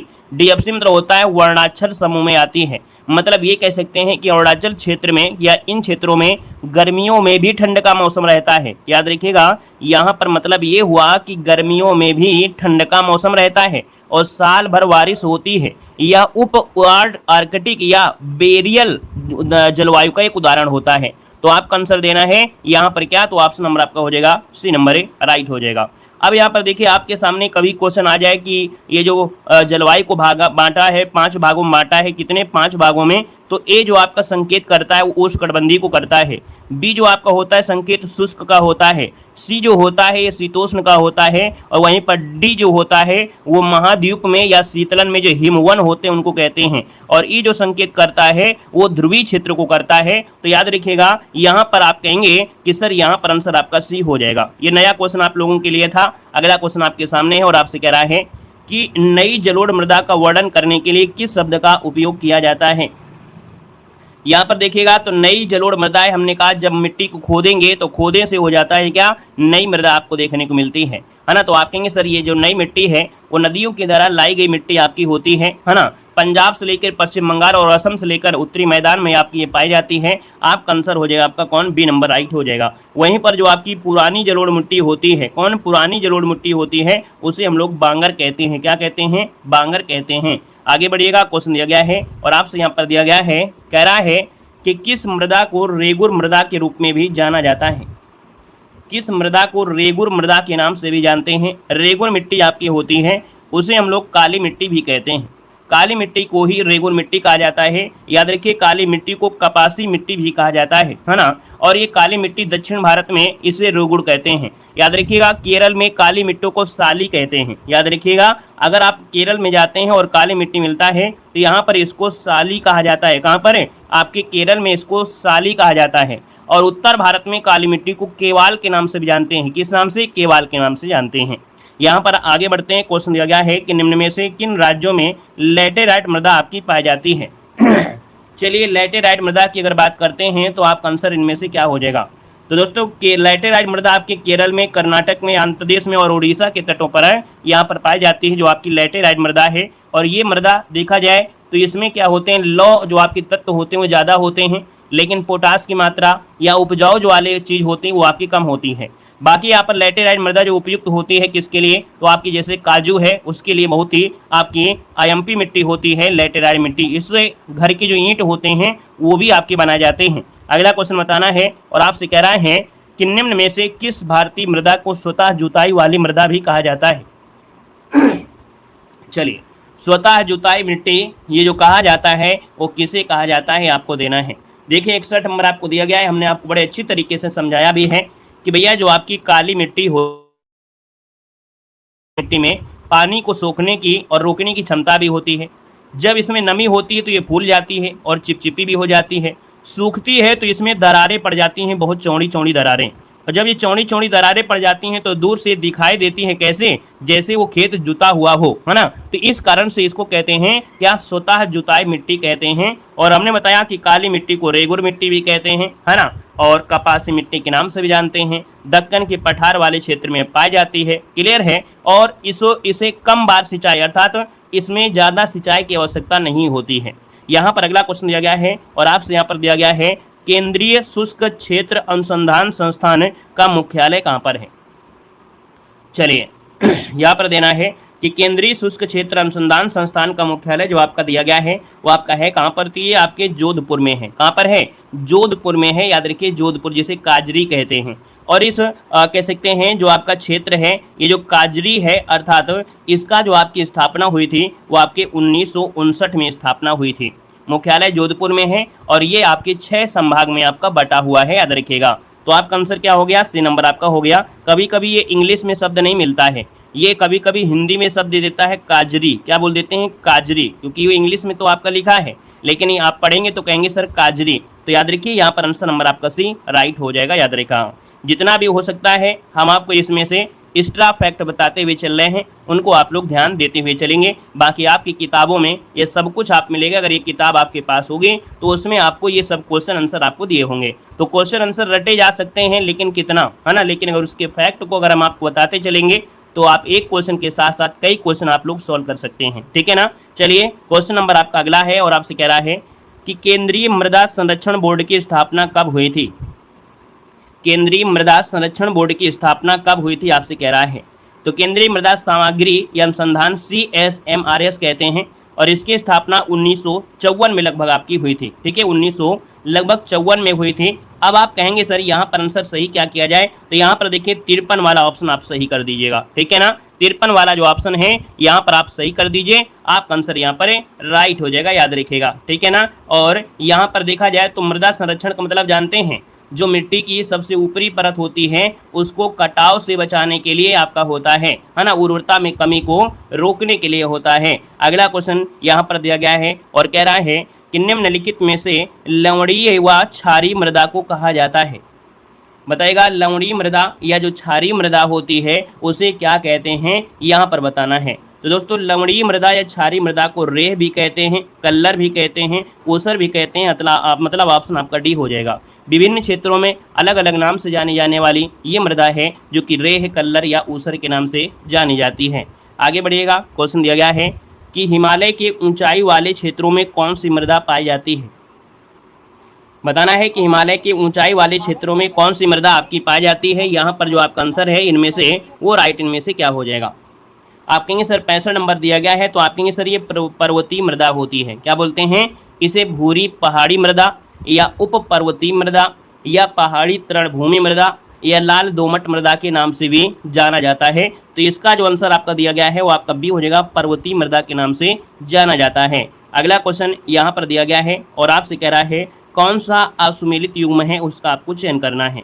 यहाँ पर देखो स्थानांतरित खेती है जिसे झूम खेती कहते हैं, लेकिन अलग अलग क्षेत्रों में इसका नाम अलग अलग होता है। अब 66 नंबर में अगर हम बात करते हैं तो आपसे दिया गया है झारखंड में इसे कुरुआ कहते हैं। वहीं पर अगर आपसे पूछे मेघालय में स्थानांतरित खेती को क्या नाम दिया जाता है, तो मेघालय में दोस्तों याद रखिएगा इसको झूम कहते हैं, ना कि कुमारी कहते हैं। मेघालय में इसको कहते हैं झूम कहते हैं, झूम कहा जाता है, याद रखिएगा, ठीक है ना। और यहाँ पर मणिपुर में पामलू कहते हैं और आंध्र प्रदेश में पोडू कहते हैं। तो ऑप्शन क्या गलत हो गया, बी नंबर आपका गलत हो जाएगा। आगे बढ़िएगा, क्वेश्चन आपसे दिया गया है और आपसे कह रहा है देश का प्रथम कृषि विश्वविद्यालय कहाँ पर स्थित है। चलिए 67 को ऑप्शन देना है, देश का प्रथम कृषि विश्वविद्यालय है और ये जो आपका है वो पंतनगर में है। कहाँ पर है, तो आप कहेंगे सर भारत का पहला कृषि विश्वविद्यालय गोविंद बल्लभ अर्थात किया था, ठीक है ना, बाद में इसका नाम बदल दिया गया था। और अगला क्वेश्चन यहाँ पर दिया गया है और आपसे कह रहा है यहाँ पर क्वेश्चन कि कौन सी खरीफ की फसल नहीं है। खरीफ की फसल की अगर बात करते हैं तो आपकी जो जून जुलाई में बोई जाती हैं उनको हम लोग खरीफ की फसलें कहते हैं। अब यहाँ पर देखा जाए तो आप कहेंगे सर 68 नंबर में यहाँ पर कौन सा है, देखो आपकी मूंगफली बोई जाती है, मक्का बोया जाता है, चावल भी बोया जाता है, लेकिन जो आपकी सरसों है, सरसों आपकी रबी की फसल है जो सर्दियों के समय आपकी बोई जाती है, अक्टूबर नवंबर में बोई जाती है ना। तो आप कहेंगे सर इसका जो आंसर है यहाँ पर आपका सी हो जाएगा। अगला है निम्नलिखित में से कौन सी व्यापारिक फसल नहीं है, कौन सी व्यापारिक फसल नहीं है, आपको देना है जवाब। देखो व्यापारिक फसलें होती हैं जो हम लोग सिर्फ व्यापार के लिए ही उगाते हैं, है ना, यहाँ पर खाने के लिए उगाए नहीं जाती हैं, है ना। तो आप कहेंगे सर ये व्यापारिक फसलें जिन्हें किसानों के लाभ के लिए उगाया जाता है, और जैसे कि यहाँ पर आपका कपास है ना, कपास बड़े पैमाने पर वस्त्र उद्योग में काम आता है। यहाँ पर जैसे आपका चाय होता है ना, चाय भी व्यापार की दृष्टि से किया जाता है। जूट होता है तो जूट भी बड़े पैमाने पर उपयोगी वस्तुओं के निर्माण के लिए होता है ना। तो यहाँ पर कहेंगे जूट है, तंबाकू भी आपकी इसमें आप किया जाती है, यहाँ पर कपास भी आता है, लेकिन सोयाबीन जो आपका है ये इसमें आपका व्यापारिक फसल में नहीं आएगा, याद रखिएगा। आगे बढ़िएगा, क्वेश्चन आपसे दिया गया है और आपसे कह रहा है भारत का प्रथम पूर्ण जैविक खेती वाला राज्य इनमें से कौन सा है। वीडियो अच्छा लग रहा है, सीखने को मिल रहा है तो वीडियो को लाइक करते चलिएगा। जितने भी साथी यहाँ पर बाद में जुड़े हैं या पहले जुड़े हैं, है ना, सभी लोग यहाँ पर वीडियो को लाइक भी करिएगा, ठीक है, सपोर्ट पूरे तरीके से करिएगा। देखो यहाँ पर आपसे कह रहा है कि भारत का प्रथम पूर्ण जैविक खेती वाला राज्य कौन सा है। तो दोस्तों यहाँ पर देखा जाए तो आपका जो आंसर आ गया है वो लगभग सभी का जवाब सही है। ए नंबर है, याद रखिए ये है आपका सिक्किम है ना। याद रखिए सिक्किम दुनिया का पहला पूर्ण जैविक राज्य बना था, और ये कब 2016 में बना था, कब 2016 में बना था। याद रखिए जो सिक्किम है उसने 2003 में जो रासायनिक उर्वरक हैं और कीटनाशक हैं उनके आयात पर रोक लगा दिया था, है ना, कि हम अपने यहाँ पर देखा जाए राज्य में जो रासायनिक उर्वरक हैं उनको नहीं लाने देंगे, हम क्या करेंगे, आपकी जैविक खेती ही करेंगे, याद रखिएगा, ठीक है। और अगला क्वेश्चन आपसे दिया गया है और आपसे कह रहा है राष्ट्रीय कृषि विकास योजना को कब प्रारंभ किया गया था। राष्ट्रीय कृषि विकास योजना को कब प्रारंभ किया गया था, आपसे कह रहा है। तो दोस्तों ये 2006-07 के समय यहाँ पर आपका शुरुआत किया गया था। इसका जो आंसर आपका दिया गया है वो कौन सा हो जाएगा, सी नंबर है, राइट हो जाएगा। बाकी कहीं कहीं आपको 7 और 8 के समय भी मिल सकता है, याद रखिएगा। यहाँ पर आगे बढ़ते हैं, क्वेश्चन आपसे दिया गया है और आपसे कह रहा है कि चावल उत्पादन में भारत का विश्व में कौन सा स्थान है। चावल उत्पादन में भारत का विश्व में स्थान बताना है। यहाँ पर देखा जाए तो आप कहेंगे सर चावल उत्पादन में विश्व में आपका द्वितीय स्थान है ना, दुनिया में दूसरा स्थान है। और आप कहेंगे सबसे ज़्यादा चावल कहाँ होता है, सबसे ज़्यादा चावल उत्पादन कहाँ होता है, चीन में होता है। कहाँ होता है, आपकी चीन में होता है, याद रखिएगा।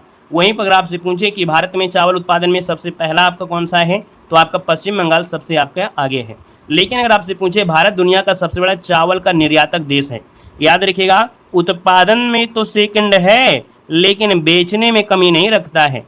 बेचने में फर्स्ट नंबर आपका दिया गया, विश्व में सबसे ज़्यादा चावल बेचने का रिकॉर्ड याद रखिए भारत के ही पास है। अगर बेचने की बात है, निर्यात की बात आती है तो चावल के निर्यात के मामले में जो आपका भारत है वो नंबर 1 के। उत्पादन के मामले में देखा जाए तो चीन आपका क्या है, आपके नंबर 1 में है। समझ में आ गया होगा, ठीक है। अगला क्वेश्चन दिया गया है कि कौन सा असुमेलित युग्म का है, उसे चयन करना है। चलिए यहाँ पर देना है आपका आंसर यहाँ पर क्या है, देखिए 73 नंबर में। तो हमने कहा सर यहाँ पर देखा जाए 73 नंबर में काफ़ी लोगों के जवाब यहाँ पर आ रहे हैं। लाल क्रांति का संबंध है टमाटर उत्पादन से, जो कि सही है। गोल्ड क्रांति का संबंध आलू उत्पादन से है। अब आपको ये बताना है कि भैया अमृत क्रांति का संबंध किससे है। चलिए अमृत क्रांति बताइएगा। अमृत क्रांति का संबंध कपास से नहीं है, किससे है बता सकते हैं तो जल्दी से बताइएगा। ये 2002 में आपकी शुरू की गई थी और जो आपकी नदी जोड़ना है ना, नदियों को जोड़ने की, जो नदियों को जोड़ने से संबंधित है आपका अमृत क्रांति, याद रखिएगा, ठीक है ना।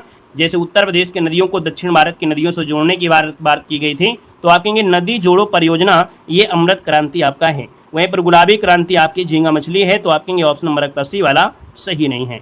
अगला क्वेश्चन यहाँ पर दिया गया है, भारत में हरित क्रांति के जनक आपके कौन हैं।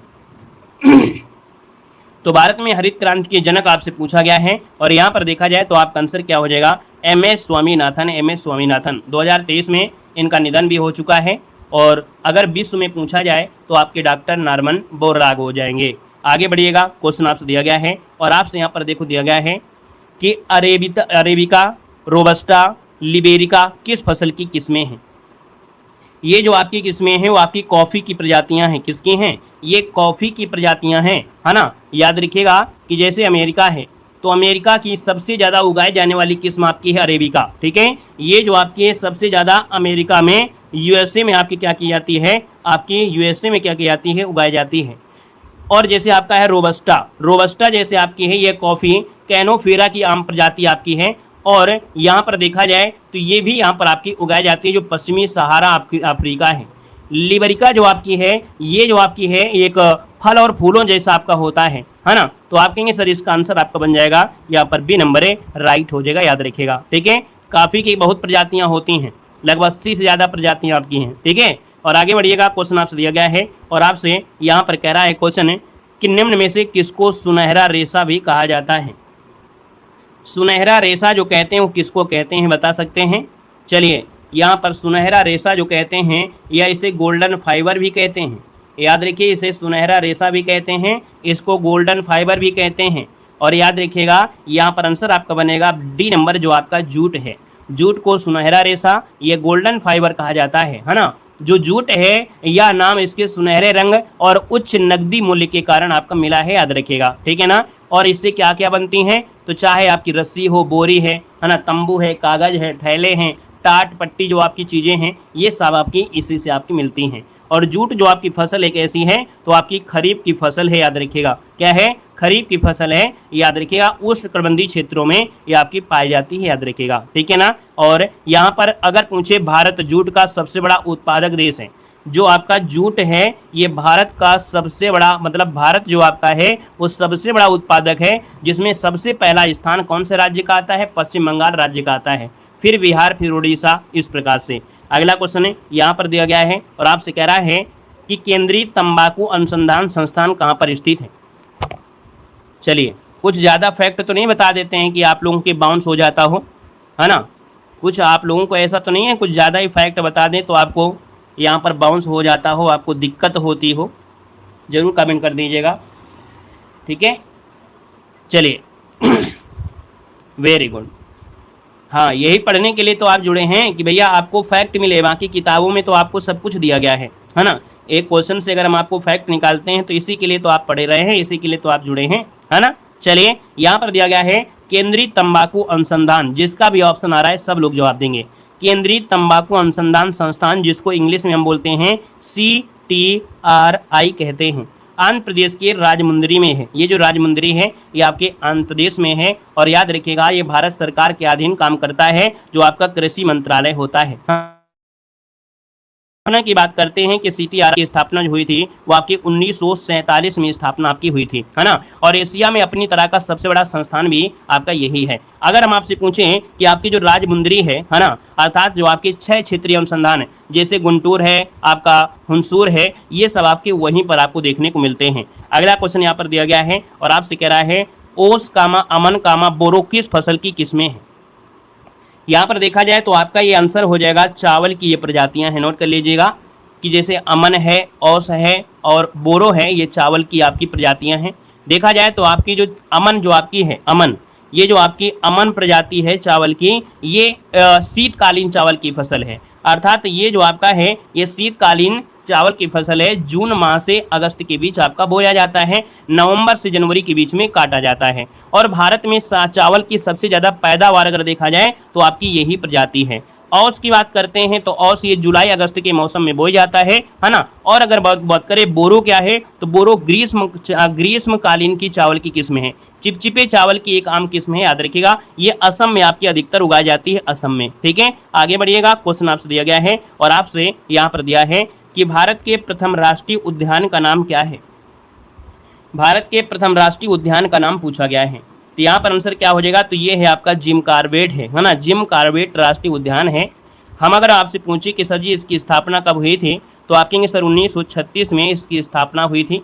पहले इसका नाम हैली नेशनल पार्क था, है ना। इसका पहले नाम क्या था, हैली नेशनल पार्क था। अगर पूछे ये कहाँ पर आपके हैं, तो उत्तराखंड के नैनीताल जिले में आपका है। और ये भारत का सबसे पुराना और सबसे प्रतिष्ठित राष्ट्रीय उद्यान है। अगर पूछे भारत का पहला टाइगर रिजर्व कौन सा है, तो आप कहेंगे सर यह भारत का पहला टाइगर रिजर्व भी है ना। और इसे प्रोजेक्ट टाइगर लॉन्च करने का स्थान माना जाता है। दोस्तों याद रखिएगा, क्लियर है। आगे बढ़िएगा। क्वेश्चन आपसे अगला पूछा गया है, आपसे कह रहा है क्वेश्चन है कि भारत में वन्यजीव संरक्षण अधिनियम कब लागू हुआ था।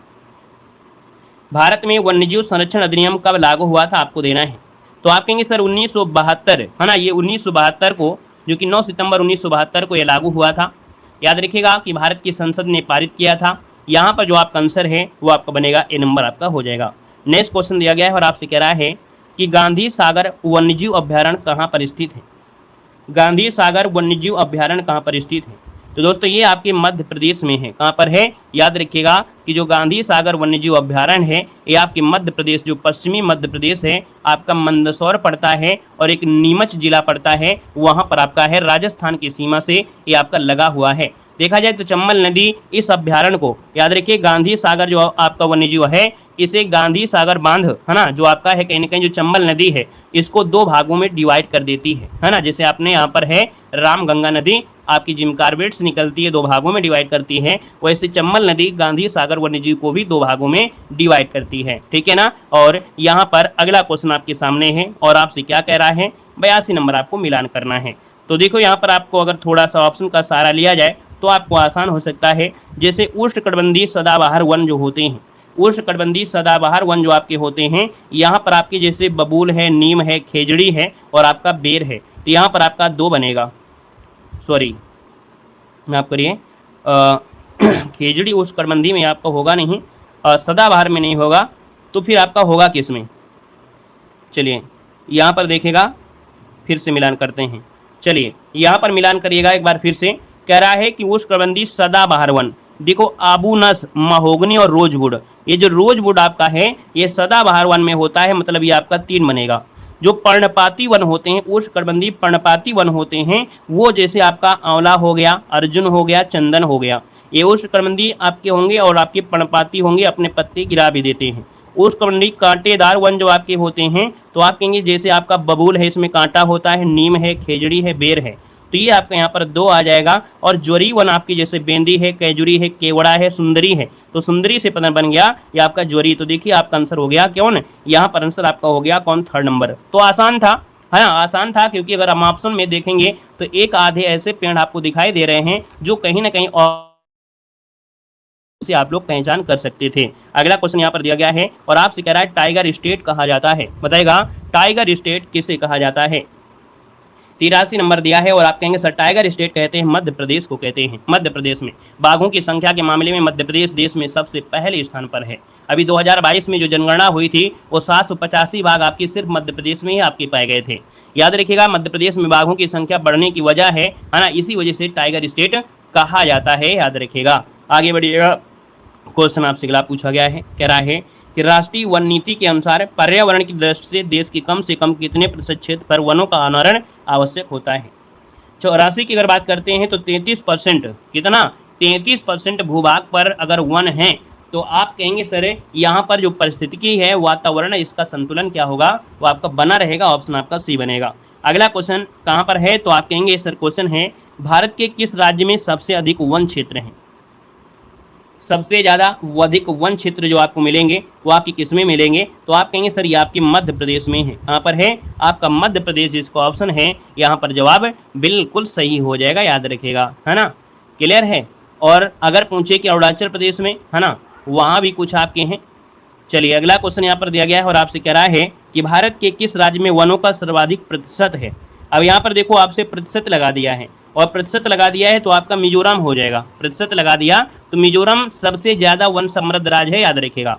लगभग 85% यहाँ की जो भूमि है वो आपका इसी से घिरा हुआ है, ठीक है, प्रतिशत के हिसाब में। अगला क्वेश्चन आपसे कह रहा है, क्वेश्चन है कि देश के उन भागों में जहाँ वार्षिक औसत वर्षा 200 सेंटीमीटर से अधिक तथा वार्षिक औसत तापमान 22 डिग्री सेंटीग्रेड अधिक रहता है, वहाँ की किस प्रकार की वनस्पति पाई जाती है।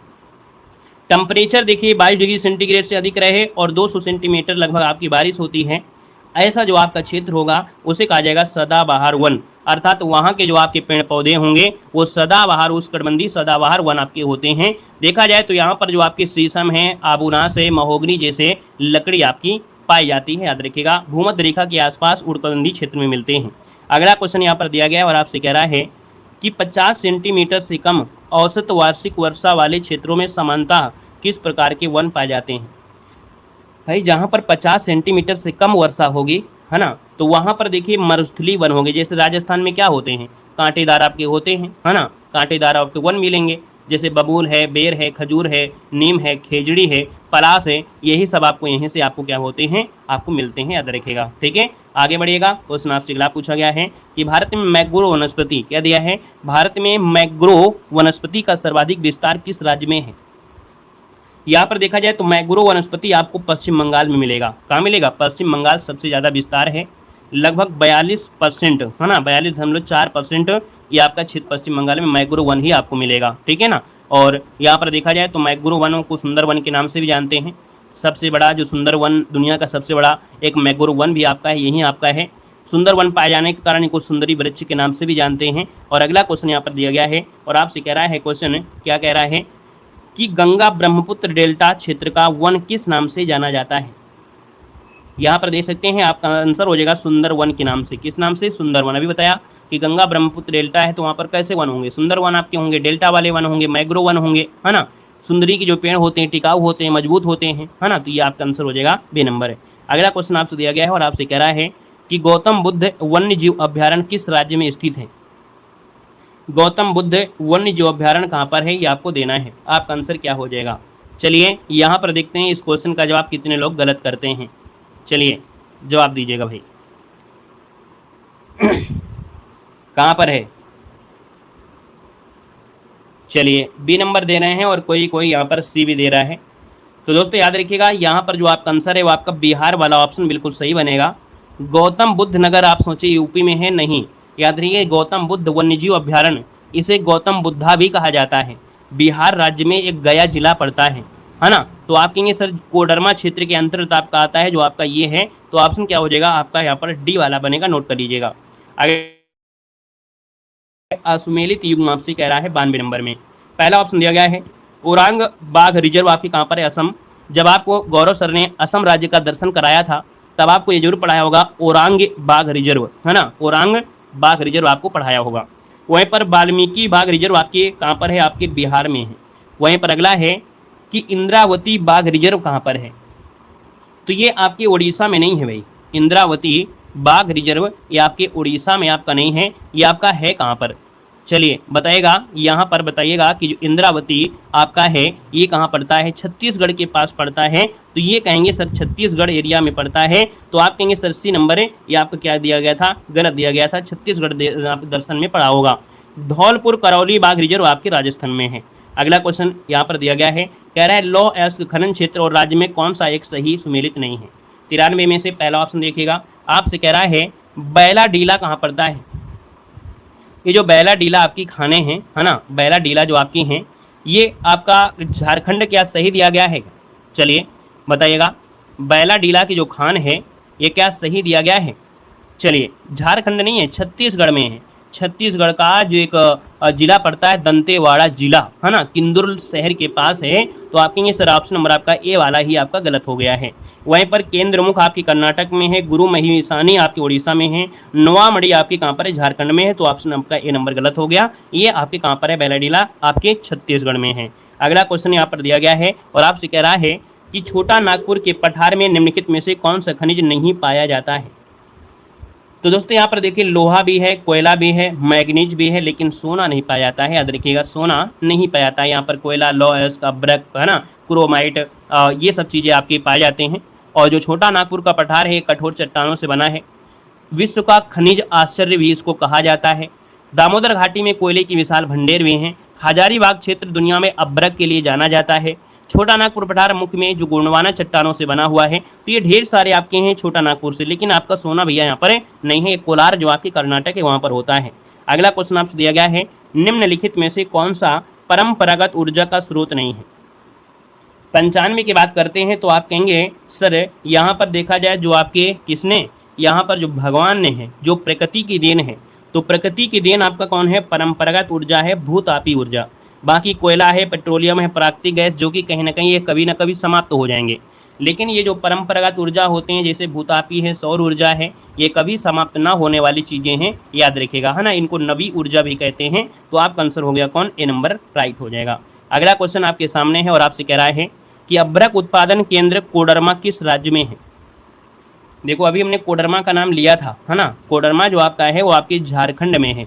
कोडरमा जो झारखंड के हजारीबाग जिला है वहाँ पर आपका है।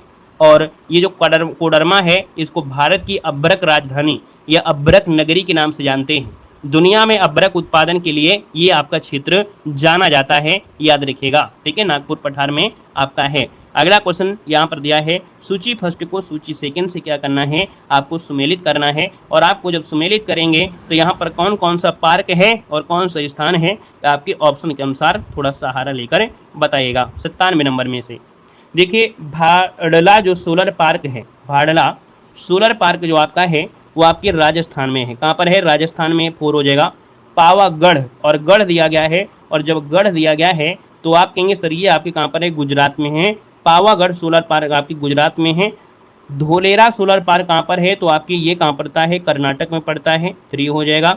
कुड़प्पा सोलर पार्क कहाँ पड़ता है, तो आंध्र प्रदेश में पड़ता है, यहाँ पर 2 हो जाएगा। ऑप्शन नंबर आपका कौन सा बनेगा, यहाँ पर आपका आंसर बनेगा कौन, तो आपका डी नंबर है, यहाँ पर राइट हो जाएगा, याद रखिएगा। ठीक है ना, हमें लग नहीं रहा है कुछ सही है, कौन सा है, दूसरे में निशान आ गया क्या, 4-1 नहीं, कुछ गड़बड़ हो गया भाई, कुछ तो गड़बड़ हुआ है।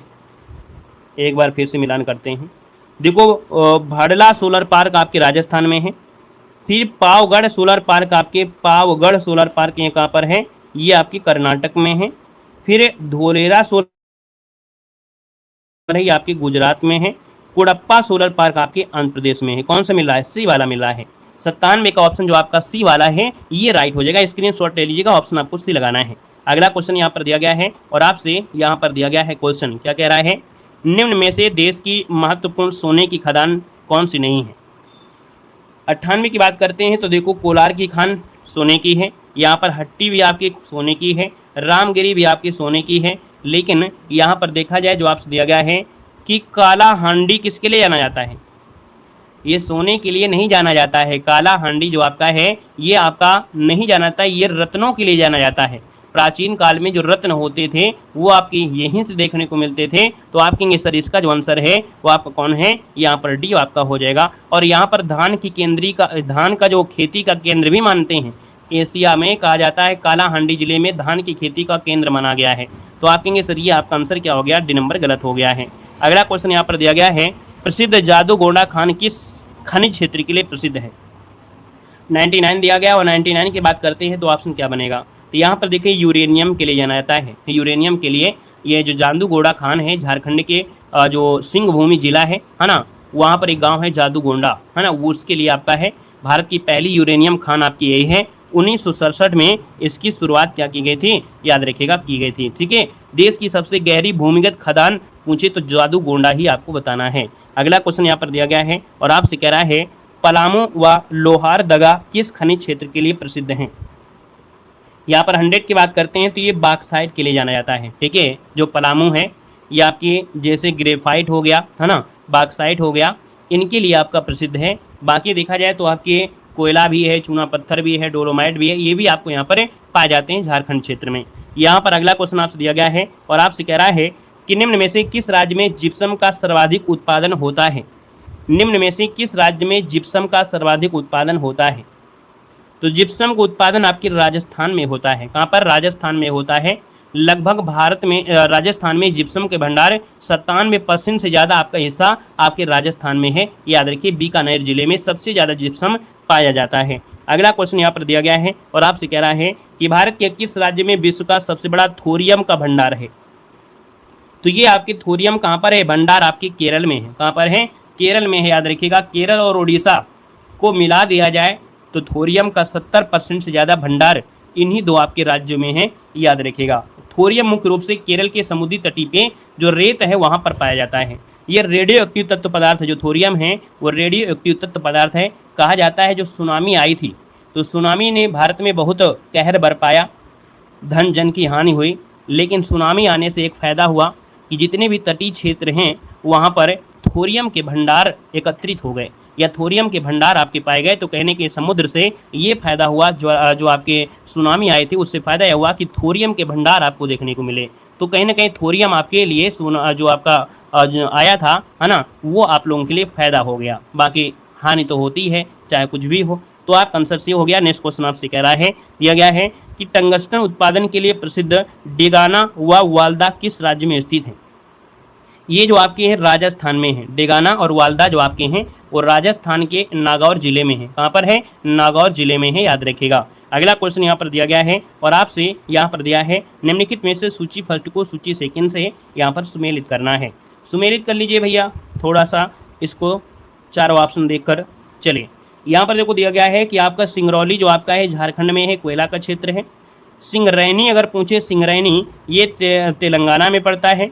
अगर पूछे कि आपका जो दिया है कोरबा, कोरबा जो आपकी छत्तीसगढ़ में है, 1 हो जाएगा। और झरिया कहाँ पर है, तो आप कहेंगे सर झरिया कहाँ पड़ता है आपका, ये फिर गड़बड़ हो गया भाई, फिर से गड़बड़ हो गया, 1 मिनट। देखिए यहाँ पर दिया है सिंगरौली, सिंगरौली, सिंगरौली आपका है, सिंगरौली कहाँ पड़ता है भाई, मिलान करिए जल्दी से, चलिए। झारखंड, सिंगरौली झारखंड, इसको आपको बी लगाना है। 2 यहाँ पर देखो लिख दिया है, नहीं, फिर से गड़बड़ हो रहा है। सिंगरौली जो आपका है मध्य प्रदेश, सिंगरौली कहाँ पर है, मध्य प्रदेश में है, यहाँ पर 3 लगा दिया गया, ठीक है। इसके बाद अगर आपसे पूछे कि सिंगरैनी कहाँ पर है, सिंगरैनी गड़बड़ कर दे रहा है। सिंगरैनी कहाँ पर है, सिंगरैनी आपके तेलंगाना में है, ये यहाँ पर आपका 4 हो जाएगा। कोरबा क्षेत्र कहाँ पड़ता है, कोरबा क्षेत्र कहाँ पड़ता है, तो ये पड़ता है आपकी छत्तीसगढ़ में, 1 हो जाएगा। और जो झरिया है वो आपकी झारखंड में है, ये आपको बनेगा। देखिए अब ऑप्शन आपका सही बना है, 3 4 1 2, ये वाला ऑप्शन आपका राइट हो जाएगा। अगला क्वेश्चन दिया गया है, कह रहा है कि भैया भारत में खनिज तेल का उत्पादन सर्वप्रथम प्रारंभ किया गया था। चलिए यहाँ पर देना है कि भारत में खनिज तेल का उत्पादन सर्वप्रथम प्रारंभ किया गया था, और ये प्रारंभ हुआ था कहाँ पर, तो आपके डिगबोई में। डिगबोई कहाँ पड़ता है, ये आपके असम में पड़ता है। असम का एक जिला है तिनसुकिया जिला, तिनसुकिया जिला है। 19वीं सदी में यहाँ पर कच्चे तेल की खोज हुई थी, याद रखिएगा। पहला जो कुआं है वो कब खोदा गया था, तो 1889 में डिगबोई में पहला तेल का जो कुआं है वो खोदा गया था, याद रखिएगा, ठीक है। और ये एशिया का पहला तेल कुआं माना जाता है, याद रखिएगा। अगला क्वेश्चन अगर हम बात करते हैं तो क्वेश्चन आपसे कह रहा है यहाँ पर क्या है, तेल एवं प्राकृतिक गैस आयोग की स्थापना कब हुई थी। तो आप कहेंगे सर इसका जो आंसर है वो आपका आंसर क्या हो जाएगा, तो ये हो जाएगा 1956 में। कब हुई थी, तो 14 अगस्त 1956 को तेल और प्राकृतिक गैस अर्थात ONGC की यहाँ पर स्थापना हुई थी, है ना। और ये जो आपकी पेट्रोलियम कंपनी है ना, एक सार्वजनिक क्षेत्र की कंपनी है। और यहाँ पर अगला क्वेश्चन आपके सामने है और आपसे यहाँ पर दिया गया है, कह रहा है क्वेश्चन क्या दिया गया है कि निम्न में से कौन सा क्षेत्र है जो गुजरात में स्थित नहीं है, कौन सा खनिज तेल क्षेत्र है जो गुजरात में नहीं है। तो देखिए आपका अलंकेश्वर है, आलिया बेट है, कोसावा है, लेकिन सुरमा घाटी आपकी नहीं है। अब आप ये बताइएगा सुरमा घाटी भारत में कहाँ पर है। ये जो सुरमा घाटी है भारत में, यह असम राज्य में पाई जाती है, असम राज्य में। अगला क्वेश्चन यहाँ पर दिया गया है और आपसे यहाँ पर दिया है भूतापी ऊर्जा पर आधारित मणिकर्ण विद्युत संयंत्र किस राज्य में स्थित है। यहाँ पर 108 नंबर दिया है, तो आपकी हिमाचल प्रदेश में है। हिमाचल प्रदेश में जो कुल्लू जिला है वहाँ पर ये पर्वतीय नदी के किनारे ये आपका है, तो आंसर आपका बी बनेगा। और अगला क्वेश्चन यहाँ पर दिया गया है और आपसे कह रहा है दुल्हस्ती व सलाल जल विद्युत परियोजना, ये जो आपकी स्थित है वो आपकी किस पर आपके है, तो आप कहेंगे सर सलाल विद्युत परियोजना आपकी जम्मू कश्मीर में और चिनाव नदी पर आपकी है। तो आप कहेंगे सर यहाँ पर देखा जाए तो 109 नंबर का जो ऑप्शन आपका आ गया है, लगभग सभी का जवाब सही है। यहाँ पर ए हो जाएगा, ये आपके चिनाव नदी पर है, याद रखिएगा, है ना। वहीं पर आपसे पूछेगा सलाल कहाँ पर है, तो आप कहेंगे सर जम्मू कश्मीर में आपकी है, याद रखिएगा, ठीक है ना। और आगे बढ़ते हैं, क्वेश्चन आपसे अगला पूछा गया है और कह रहा है कि भारत में प्रथम जल विद्युत संयंत्र की स्थापना 1897 ईस्वी में कहाँ पर की गई थी। चलो बताइएगा कि भारत में प्रथम जल विद्युत संयंत्र की स्थापना जो हुई थी वो 1897 में हुई थी और कहाँ पर हुई थी आपसे पूछा गया है। यहाँ पर देखा जाए तो आपका आंसर क्या हो जाएगा, तो ये हुई थी आपके दार्जिलिंग में। कहाँ हुई थी आपके दार्जिलिंग। दार्जिलिंग कहाँ पर पड़ता है, ये दार्जिलिंग पश्चिम बंगाल, ठीक है ना, याद रखिएगा, जहाँ की चाय भी प्रसिद्ध है। तो याद रखिएगा पश्चिम बंगाल के दार्जिलिंग जिले में एक जगह पड़ती है आपका सिद्रपोंग, वहाँ पर देखा जाए तो आपकी 1897 ईस्वी में यहाँ पर स्थापना हुई थी और इसकी जो क्षमता थी वो आपको 130 किलोवाट की क्षमता आपकी थी और यह एशिया का पहला जल विद्युत संयंत्र था। याद रखिएगा ये जो आपका है ये एशिया का पहला जल विद्युत संयंत्र था दोस्तों, याद रखिएगा, ठीक है ना। ये क्वेश्चन आपके बनते हैं और यहाँ पर आगे बढ़ते हैं। क्वेश्चन आपसे अगला पूछा गया है और आपसे यहाँ पर दिया गया है क्वेश्चन कह रहा है कि जनसंख्या 2011 के अनुसार सर्वाधिक जनसंख्या वाले 4 राज्य में से कौन से हैं। चलिए यहाँ पर बताना है सबसे पहले जनसंख्या आपको कहाँ मिलेगी। यहाँ पर देखिए उत्तर प्रदेश तो आ जाएगा, उत्तर प्रदेश तो हमने यहाँ पर हर एक ऑप्शन में है। फिर यहाँ पर देखा जाए महाराष्ट्र हो जाएगा, ये भी सही है। फिर आंध्र प्रदेश नहीं होगा, याद रखिएगा, बिहार होगा, फिर पश्चिम बंगाल। मतलब ऑप्शन नंबर की अगर हम बात करते हैं तो उत्तर प्रदेश, महाराष्ट्र, बिहार और पश्चिम बंगाल जो ऑप्शन है यहाँ पर बी नंबर है, ये आपका जवाब क्या हो जाएगा, राइट हो जाएगा। नोट कर लीजिएगा, ये क्रम जो आपका है बिल्कुल से आपको नोट कर लेना है। वहीं पर क्वेश्चन अगर पूछेगा उत्तर प्रदेश का जनघनत्व कितना है, तो आप कहेंगे सर 829 प्रति वर्ग किलोमीटर ये जनघनत्व है, ठीक है ना। यहाँ पर आगे बढ़ते हैं, क्वेश्चन आपसे अगला पूछा गया है और आपसे कह रहा है, क्वेश्चन नंबर आपका 112 है, जनगणना 2011 के अनुसार भारत की साक्षरता दर कितनी थी। भारत की साक्षरता दर आपसे पूछा गया है, आपका आंसर क्या हो जाएगा, तो आप कहेंगे सर लगभग आपकी 74 है ना, क्या 74 आप कहेंगे सर 74.04% लगभग आपकी है। अब इसके अकॉर्डिंग आप कौन सा लगाएंगे, इसके अकॉर्डिंग तो ऑप्शन नंबर आपका ए ही लगाएंगे ना, 73 की जगह 74 कर लीजिएगा, क्योंकि यहाँ पर आपका नियरेस्ट जो आंसर है वो आपका ये हो जाएगा। बाकी आपकी 74% लगभग आपकी यहाँ पर है। वहीं पर अगर पूछे कि पुरुषों की कितनी है, तो पुरुषों की 82 है, महिलाओं की कितनी है, 65 है, याद रखिएगा। तो इसका आंसर आपका बनेगा ए नंबर। आगे बढ़िएगा, क्वेश्चन आपसे दिया गया है कि भारत की जनसंख्या में ऋणात्मक वृद्धि दर किस दशक में दर्ज की गई थी। भारत की जनसंख्या में जो ऋणात्मक वृद्धि दर है वो किस दशक में आपकी दर्ज की गई थी, ऋणात्मक। ये 1911 से लेके जो 1921 वाला है ना, यहाँ पर देखा जाए तो इस दौरान जो जनसंख्या है उसमें 0.3%, 0.31% की क्या हुई थी, गिरावट देखने को मिली थी, याद रखिएगा। तो आप कहेंगे सर इसका जो आंसर है यहाँ पर आपका डी नंबर है, राइट हो जाएगा, याद रखिएगा, ठीक है ना। और यहाँ पर अगर पूछे कि जनसंख्या विस्फोट का दौर 51 से 81 वाला आपका आता है। और यहाँ पर अगला क्वेश्चन आपसे दिया गया है, कह रहा है कि किस राज्य में अनुसूचित जनजाति अर्थात एसटी की जनसंख्या सर्वाधिक है। बताना है कि किस राज्य में एसटी की संख्या सर्वाधिक है। तो एसटी की संख्या सर्वाधिक कहाँ पर मिलेगी आपको, चलिए यहाँ पर देखिए, तो आपका ये है मध्य प्रदेश है। कहाँ पर है, मध्य प्रदेश में एसटी की संख्या जो आपकी है वो सर्वाधिक है। अगला क्वेश्चन आपसे दिया गया है, कह रहा है कि जनसंख्या की दृष्टि से भारत का सबसे छोटा राज्य इनमें से कौन सा है। चलिए 115 नंबर है। और यहाँ पर देखा जाए तो आप कहेंगे सर जनसंख्या के हिसाब से सबसे छोटा आपका राज्य है कौन है, तो यहाँ पर सिक्किम जिसका ऑप्शन आ रहा है बिल्कुल सही जवाब हो जाएगा। और ये भारत के पूर्वोत्तर में आपका स्थित है दोस्तों, याद रखिएगा, ठीक है ना, क्लियर है। और यहाँ पर अगर पूछे क्षेत्रफल के हिसाब से, तो क्षेत्रफल के हिसाब से तो गोवा है ना, लेकिन यहाँ पर जनसंख्या भी पूछा गया है जनसंख्या के हिसाब से। आगे बढ़िएगा, क्वेश्चन दिया गया है, कह रहा है लिंगानुपात किसे कहते हैं। चलिए बताना है लिंगानुपात किसे कहते हैं, इसका आंसर क्या बनेगा। सभी को नमस्ते भैया।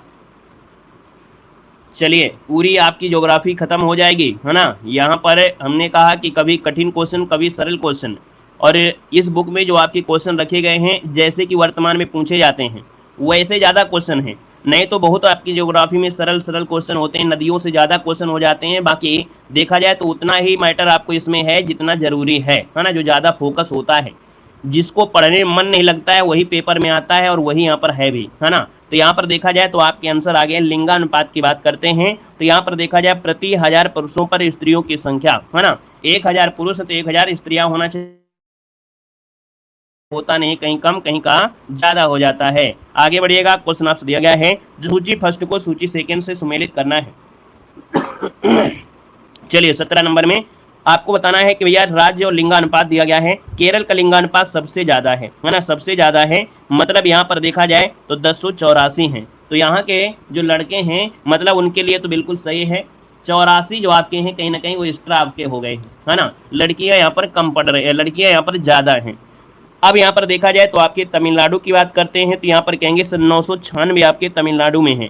मतलब यहाँ पर देखा जाए तो 4 लड़के 1000 के हिसाब से, मतलब यहाँ पर 4 लड़कियाँ कम हैं, ठीक है ना। यहाँ पर देखा जाए 84 लड़कियाँ कहाँ हैं, एक्स्ट्रा हैं 1000 के अकॉर्डिंग। आंध्र प्रदेश की बात करते हैं तो आप कहेंगे सर आंध्र प्रदेश में 993 है, तो आप कहेंगे 7 लड़के बेचारे आप क्या करेंगे। यहाँ पर अगला दिया गया है मणिपुर का, तो मणिपुर का हो जाएगा 992, मतलब 8 लड़के, यहाँ पर भी गड़बड़। तो आप कहेंगे सर यहाँ पर देखा जाए तो 3 4 2 1 इसका आंसर राइट हो जाएगा, क्या हो जाएगा, तो इस प्रकार से ऑप्शन बनेगा, ए नंबर आपका राइट हो जाएगा। आगे बढ़िएगा, क्वेश्चन आपसे दिया गया है कि 2011 की जनगणना के अनुसार भारत में औसत जनघनत्व कितना है, जो कि प्रति वर्ग किलोमीटर में। जनघनत्व मतलब जो लोग रहते हैं वो कितने में रहते हैं, तो आप कहेंगे सर इसका आंसर डी बनेगा, 382 प्रति वर्ग किलोमीटर निवास करते हैं, ऑप्शन नंबर आपका डी राइट हो जाएगा। नेक्स्ट क्वेश्चन दिया गया है, कह रहा है कि ब्रिटिश भारत की प्रथम जनगणना के समय वायसराय कौन थे। ब्रिटिश भारत की जब प्रथम जनगणना हुई तो उस समय वायसराय पूछा गया है, और यहाँ पर वायसराय है लॉर्ड मेयो। कौन है? लॉर्ड मेयो है दोस्तों, याद रखिए लॉर्ड मेयो इसका आंसर है, राइट हो जाएगा, याद रखिएगा, ठीक है, लॉर्ड मेयो 72 के समय, ठीक है ना। और इसके बाद यहाँ पर आगे बढ़ते हैं। अच्छा, यहाँ पर पहली जो पूर्ण जनगणना हुई थी वो रिपन के समय हुई थी। ये पूछा गया प्रथम, तो आप कहेंगे लॉर्ड मेयो, ये 71 वाली है, 72 में जो आपके 1872 में हुई थी। इसके बाद लॉर्ड रिपन के समय से स्टार्ट हुई, जो अच्छी तरीके से मतलब 1881 से स्टार्ट हुई थी रिपन के समय में, जो कि हर साल स्टार्ट होने लगी थी, ठीक है ना, क्लियर है। और यहाँ पर अगर पूछे आज़ादी के बाद पहली जनगणना किस सन में हुई, तो आप कहेंगे सर 1951 में पहली जनगणना हुई थी आज़ादी के बाद।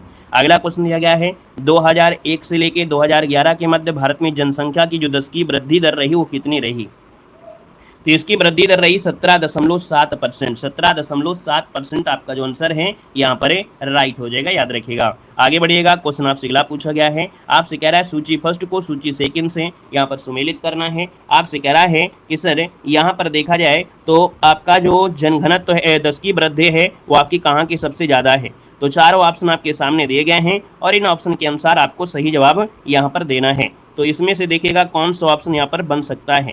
मेघालय की जो आपकी है वो आपका 10 की वृद्धि 27.9%, अरुणाचल प्रदेश की है 26.3%, बिहार की है 25.242%, मिजोरम की है 23.5%। मतलब 1, 2, 3, 4 वाला ऑप्शन जो आपका है बिल्कुल सही है, स्क्रीनशॉट ले लीजिएगा, ठीक है ना, क्योंकि ये आप कभी पढ़ते नहीं हैं, अगर आपके एग्जाम में आ गया तो भी 1 नंबर चला जाएगा, इसलिए स्क्रीनशॉट ले लीजिएगा। जैसे आप लोग आरओ की एग्जाम की तैयारी है तो आरओ वाले तो और अच्छी तरीके से तैयारी करेंगे, ठीक है ना। आगे बढ़िएगा, क्वेश्चन दिया गया है और आपसे कह रहा है यहाँ पर क्वेश्चन है कि वर्ष 2011 की जनगणना के अनुसार अनुसूचित जाति अर्थात एससी की जो लिंगानुपात था वो कितना था। एससी का लिंगानुपात आपका 945 था दोस्तों, याद रखिएगा 945, और भारत में कितना है तो आप कहेंगे 943 है ना। तो आप कहेंगे सर इसका आंसर बनेगा ए नंबर। नेक्स्ट क्वेश्चन आपसे दिया गया है और आपसे यहाँ पर दिया गया है कि निम्न में से किस लौह संयंत्र की स्थापना ब्रिटेन के सहयोग से आपकी की गई थी। चलिए बताना है, ब्रिटेन के सहयोग से की गई थी। यहाँ पर आपका आंसर क्या हो जाएगा, तो हमने आपको कहा था एक ट्रिक याद रखना है, बोरू भीरू दुबे राज, है ना, बोरू और फिर कौन है भीरू, फिर यहाँ पर क्या हो जाएगा दुबे, फिर क्या हो जाएगा राज हो जाएगा। यहाँ पर देखो बो से हो जाएगा बोकारो जो कि आपकी रूस के सहयोग से आपका हुआ। यहाँ पर भीरू जो आपका भिलाई है वो भी आपका रूस के सहयोग से हुआ। यहाँ पर देखा जाए दुबे से दुर्गापुर है, ये आपके ब्रिटेन के सहयोग से हुआ, ठीक है, ब्रिटेन के सहयोग से हुआ। और इसका राउरकेला जो आपका है जर्मनी के सहयोग से, है ना, किसमें जर्मनी। तो ये ट्रिक आपको अगर याद हो गई तो बिल्कुल क्रम से आपको याद रखना है, यहाँ पर बोरू भीरू दुबे राज, है ना। तो अब आपका आंसर आ गया कि ब्रिटेन हो जाएगा कौन सा, तो दुबे वाला। तो आप कहेंगे सर यहाँ पर जो आपका दुबे है ब्रिटेन, अर्थात यहाँ पर हो जाएगा दुर्गापुर। ऑप्शन नंबर आपका बनेगा बी नंबर आपका राइट हो जाएगा। अब कुछ भी पूछे आप लोग तुरंत जवाब दे सकते हैं, नहीं है कौन सुमेलित नहीं है आपसे पूछा गया है। देखो यहाँ पर दिया गया है भिलाई दिया है पश्चिम बंगाल में, है ना। अब आप बताइएगा कि भैया जो भिलाई है वो आपके कहाँ पर है। चलिए भिलाई कहाँ पर है, ये जो भिलाई है पश्चिम बंगाल में नहीं है, ये है आपके छत्तीसगढ़ में। कहाँ पर है, तो ये आपके है छत्तीसगढ़ में है, छत्तीसगढ़ में है, ठीक है ना। तो आप कहेंगे सर ये नंबर गलत हो गया, राउरकेला उड़ीसा में, बोकारो झारखंड में है, विजाग जो आपका है आंध्र प्रदेश में है। आगे बढ़िएगा, क्वेश्चन आपसे अगला पूछा गया है और आपसे कह रहा है कि भारत में आधुनिक सूती वस्त्र उद्योग की शुरुआत कब हुई थी। यहाँ पर बताना है आपका आंसर इनमें से क्या बनेगा। तो देखिए यहाँ पर देखा जाए तो इसका आंसर हो जाएगा कि भारत में आधुनिक सूती वस्त्र उद्योग ये 1854 में लगभग स्टार्ट हुई थी। कितने में, 1854 में स्टार्ट हुई थी, 1854 में। लेकिन यहाँ पर कुछ गड़बड़ी है, भारत में आधुनिक सूती वस्त्र उद्योग की स्थापना 1854 में होना चाहिए, लेकिन बुक में कुछ 1818 दे रहा है। क्यों भाई, बुक में 118। देखो सूती वस्त्र उद्योग अगर देखो यहाँ पर जो 1818 है ये सूती वस्त्र उद्योग की उत्पत्ति माना जाता है, जो कि कोलकाता में हुआ था, है ना, फोर्ट ग्लस्टर में हुआ था। तो जब फोर्ट ग्लस्टर में हुआ था तो ये चल नहीं पाई थी, है ना, ये चल नहीं पाई थी। और जब चल नहीं पाई थी तो हम लोग फिर इसको थोड़ा बोलेंगे, क्योंकि जो आधुनिक सूती वस्त्र उद्योग है तो फिर हम लोग 1854 को बोलेंगे। इसमें आप सुधार कर लीजिएगा। और ये हुआ था आपके बॉम्बे में। कहाँ हुआ था, बॉम्बे में हुआ था। जब आपको राज्य दर्शन महाराष्ट्र पढ़ा रहे थे, गौरव सर आपने पढ़ा होगा राज्य दर्शन महाराष्ट्र, तो वहां पर आपको ये प्रश्न सॉल्व भी करवाया था कि सबसे पहले कोलकाता में लगा था और कोलकाता में जो हुआ था, है ना, तो वो आपका असफल रहा था, जो कि 1818 में। फिर इसके बाद क्या हुआ, 1854 में ये बॉम्बे में हुआ और ये सफल हुआ। ये राज्य दर्शन में आपको पढ़ाया गया था, तो इसमें सुधार कर लीजिएगा, है ना। और यहाँ पर जिसके पास भी बुक हो अपना सुधार करिएगा। अगला क्वेश्चन यहाँ पर दिया गया है, निम्नलिखित में से कौन सा युग्म आपका असुमेलित आपका है, ये पूछा गया है। चलिए बताना है कि निम्नलिखित में से कौन सा युग्म असुमेलित है, ये आपसे पूछा है, आपका आंसर क्या हो जाएगा। तो दोस्तों यहाँ पर देखा जाए 126 नंबर में तो आपसे कह रहा है कि जो इंडाल्को है कनाडा, हिंडाल्को संयुक्त राज्य अमेरिका, माल्को जो आपका है इटली के सहयोग से आपका है। यहाँ पर दिया गया है अगला पॉइंट और लास्ट क्वेश्चन आपसे यहाँ पर कह रहा है, क्या कह रहा है कि बाल्को जो आपका है किसके सहयोगी देश से है। चलिए यहाँ पर बताना है, गड़बड़ जो आपका है यहाँ पर देखा जाए, जो आपका बाल्को है ये किसके सहयोग से आपकी बनी है कंपनी। बाल्को मतलब भारत एल्युमिनियम कंपनी होता है। बाल्को मतलब होता है कि भारत एल्युमिनियम कंपनी भारत सरकार के मंत्रालय के अंतर्गत आपका होता है। तो आप कहेंगे सर यहाँ पर बाल्को जो कंपनी है वो किस देश के सहयोग से आपकी हुई है, किस देश के सहयोग से आपकी हुई है। चलिए फ्रांस से नहीं हुई है, ये फ्रांस के सहयोग से नहीं है, बाकी और कुछ हो भी सकता है। बाल्को है ये कंपनी है और ये किस देश के सहयोग से आपकी हुई है। चलो इसमें फ्रांस नहीं है, बाकी अभी देख लेंगे कि कहाँ से है, ठीक है, मिल नहीं रहा है, ठीक है। इसका आंसर जो आपका डी है ये असुमेलित है 126 नंबर में। आप लोग कमेंट बॉक्स में कमेंट कर दीजिएगा, ठीक है, किस देश के सहयोग से आपकी आई है। और अगला क्वेश्चन यहाँ पर दिया गया है कि निम्न में से कौन सा उद्योग चूना पत्थर की मुख्य कच्चा माल के रूप में उपयोग होता है। जो चूना पत्थर है वो मुख्य कच्चा माल के रूप में उपयोग होता है, ये कौन से उद्योग में है, तो ये जो सीमेंट उद्योग होता है, सीमेंट उद्योग में जो चूना पत्थर का प्रयोग मुख्य कच्चा माल के रूप में होता है। ऑप्शन नंबर आपका सी हो जाएगा। और अगला क्वेश्चन यहाँ पर दिया गया है और कह रहा है कि समुद्र तट पर स्थित भारत का प्रथम लौह इस्पात कारखाना कौन सा है। यहाँ पर 128 नंबर दिया है, तो आप कहेंगे यहाँ पर लौह संयंत्र आपका है विजाग लौह इस्पात संयंत्र है। 128 नंबर का जो ऑप्शन है यहाँ पर बी हो जाएगा। जो समुद्र तट पर स्थित भारत का प्रथम लौह संयंत्र है वो आपका विजाग लौह संयंत्र है। आप कहेंगे सर इसका जो आंसर है यहाँ पर क्या हो जाएगा, बी नंबर है, राइट हो जाएगा, बी नंबर आपका बन जाएगा, याद रखिएगा। आगे बढ़िएगा, क्वेश्चन दिया गया है, कह रहा है कि नेशनल एल्युमिनियम कंपनी किस राज्य में स्थित है। चलिए यहाँ पर देना है, आपसे कह रहा है नेशनल एल्युमिनियम कंपनी किस राज्य में। चलिए यहाँ पर देखिए जवाब आपका है क्या, तो आप कहेंगे ए नंबर हो जाएगा, ये उड़ीसा में है। कहाँ पर है, उड़ीसा का जो भुवनेश्वर है वहाँ पर है। और इस नालको की स्थापना जो आपकी हुई थी वो आपकी 1981 को हुई थी, 1981 को हुई थी, याद रखिएगा, ठीक है ना। और देश में जो बॉक्साइट है, एल्युमिनियम है ना, उसके लिए जाना जाता है। और अगला क्वेश्चन यहाँ पर दिया गया है और आपसे कह रहा है, क्वेश्चन है उत्तर भारत का मैनचेस्टर किस शहर को कहा जाता है। उत्तर भारत का मैनचेस्टर है और किसको कहते हैं, तो आपके कानपुर को कहते हैं। किसे कहते हैं, कानपुर को कहा जाता है उत्तर भारत का मैनचेस्टर, ठीक है ना। और शहर कपास के उत्पादन के अर्थात कपास से बनी हुई चीज़ें जो आपके सूती कपड़ा उद्योग भी आपका है ना, ये होता है। और वहीं पर अगर पूछे अहमदाबाद को क्या कहते हैं, तो भाई अहमदाबाद को जो बोलते हैं वो भारत का मैनचेस्टर कहते हैं। किसे कहते हैं, भारत का मैनचेस्टर कहते हैं, याद रखिएगा, ठीक है ना। और यहाँ पर अगला क्वेश्चन दिया गया है, सूची फर्स्ट को सूची सेकंड से यहाँ पर सुमेलित करना है। और यहाँ पर उद्योग और आपसे केंद्र पूछा गया है। तो चारों ऑप्शन आपके सामने यहाँ पर हैं और ऑप्शन का सहारा लेकर इस क्वेश्चन का जवाब आपको दीजिएगा, ठीक है। 131 नंबर में यहाँ पर आपका आंसर क्या होगा। रेशम उद्योग की बात करते हैं, रेशम वस्त्र जो आपके हैं वो आपका मैसूर हो जाएगा। उर्वरक की बात करते हैं तो रानीपेट हो जाएगा। वहीं पर औषधि निर्माण आपकी पिपरी में हो जाएगा और पेट्रो रसायन आपकी वडोदरा में हो जाएगा। तो इसका ऑप्शन बनेगा आपका डी नंबर आपका बन जाएगा, नोट कर लीजिएगा, स्क्रीनशॉट ले लीजिएगा। अगला क्वेश्चन यहाँ पर दिया गया है और आपसे कह रहा है कि किस नगर को कार्टनोपोलिस ऑफ इंडिया कहा जाता है। किस नगर को कार्टनोपोलिस ऑफ इंडिया कहते हैं, तो दोस्तों ये मुंबई को कहा जाता है। किसे कहते हैं, आपके मुंबई को कहा जाता है। मुंबई ऑप्शन आपका राइट हो जाएगा, याद रखिएगा, ठीक है ना। और अगला क्वेश्चन आपके सामने है, दिया गया है, क्वेश्चन है, कह रहा है कि देश में आधुनिक तकनीकी पर आधारित ऊनी कपड़े का प्रथम कारखाना कानपुर में लाल इमली के नाम से स्थापित किया गया था। इसकी स्थापना कब हुई थी। इसकी स्थापना हुई थी 1876 में, ठीक है, 1876 में हुई थी, याद रखिएगा। और इसके जो मालिक थे वो आपकी कौन, ब्रिटिश इंडिया कारपोरेशन आपके थे, उन्हीं उत्पादन के लिए यहाँ पर जाना जाता है। यहाँ पर आगे बढ़ते हैं, क्वेश्चन दिया गया है, सुमेलित करना है। 134 नंबर दिया गया है कि पूर्व का बोस्टन किसे कहते हैं, पूर्व का बोस्टन अहमदाबाद को कहते हैं, ठीक है ना। उत्तर भारत का मैनचेस्टर किसे कहते हैं, कानपुर को कहते हैं, इसको नोट कर लीजिएगा। दक्षिण भारत का मैनचेस्टर कोयम्बटूर को कहते हैं, यहाँ पर 4 हो जाएगा। सूती वस्त्रों की राजधानी किसे कहते हैं, मुंबई को कहते हैं, तो यहाँ पर आपका 2 हो जाएगा, है ना। स्क्रीनशॉट ले लीजिएगा, यहाँ पर आंसर नंबर आपका ए राइट हो जाएगा। आगे बढ़िएगा, क्वेश्चन दिया गया है और आपसे यहाँ पर दिया गया है कि भारत में रेशम उत्पादन का सबसे बड़ा राज्य कौन सा है। रेशम उत्पादन का सबसे बड़ा राज्य आपका कौन है, पश्चिम बंगाल है। कौन है, पश्चिम बंगाल हो, रुकिए 1 मिनट, कर्नाटक होगा, ठीक है। भारत में रेशम दिया है ना, तो रेशम उत्पादन में आपका है कौन, कर्नाटक है, ऑप्शन आपका डी बन जाएगा।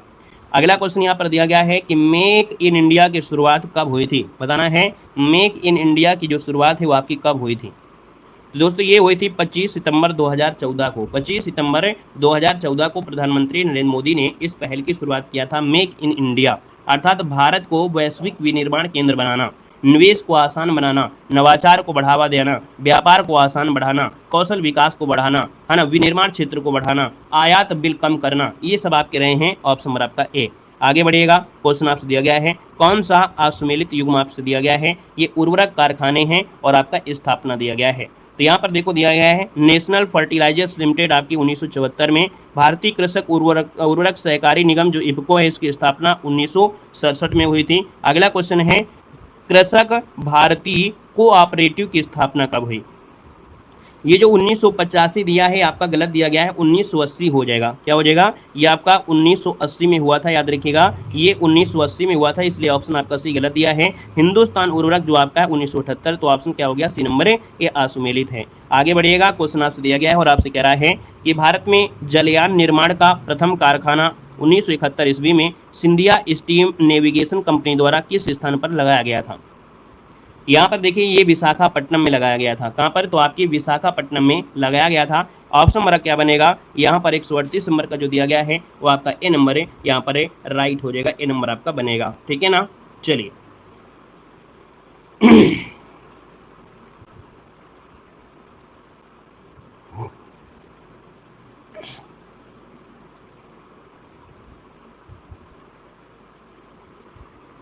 (1941) है और स्टीम नेविगेशन, हाँ देखिए ये 1941 वाला विशाखापट्टनम में है और एक आया था 1953, है ना, 1953 जो आया था ये आया था बम्बई वाला, ठीक है। तो अगर 1953 वाला होता है तो मुंबई होता है, 1941 वाला है आपका विशाखापट्टनम। आगे बढ़िएगा, क्वेश्चन आपसे दिया गया है कि भारत में कागज उद्योग का प्रथम सफल कारखाना 1879 में किस स्थान पर लगाया गया था। यहाँ पर देखा जाए तो आंसर आपका हो जाएगा लखनऊ, क्या हो जाएगा, ये लखनऊ हो जाएगा।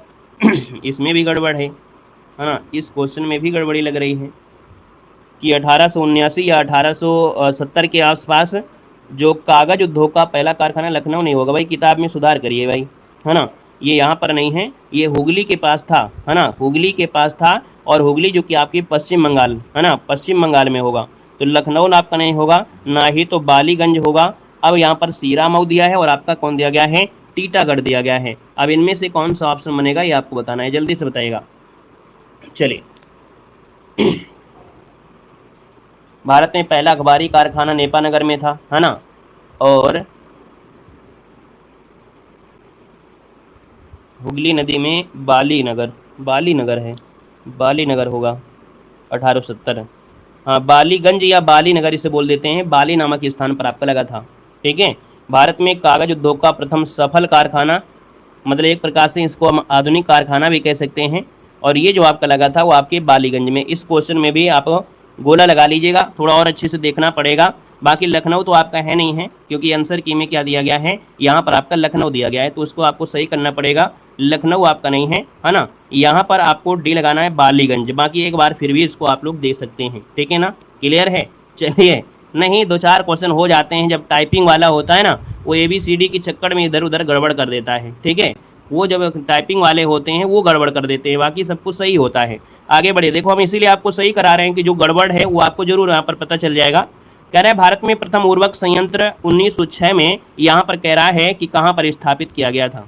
चलिए, कह रहे हैं 140 नंबर झारखंड, कहाँ पर आ गए, अच्छा 140 नंबर में आ गए, हम सोचे आप पीछे पड़े हैं। भारत में प्रथम उर्वरक संयंत्र वर्ष 1906 में कहाँ पर स्थापित किया गया था?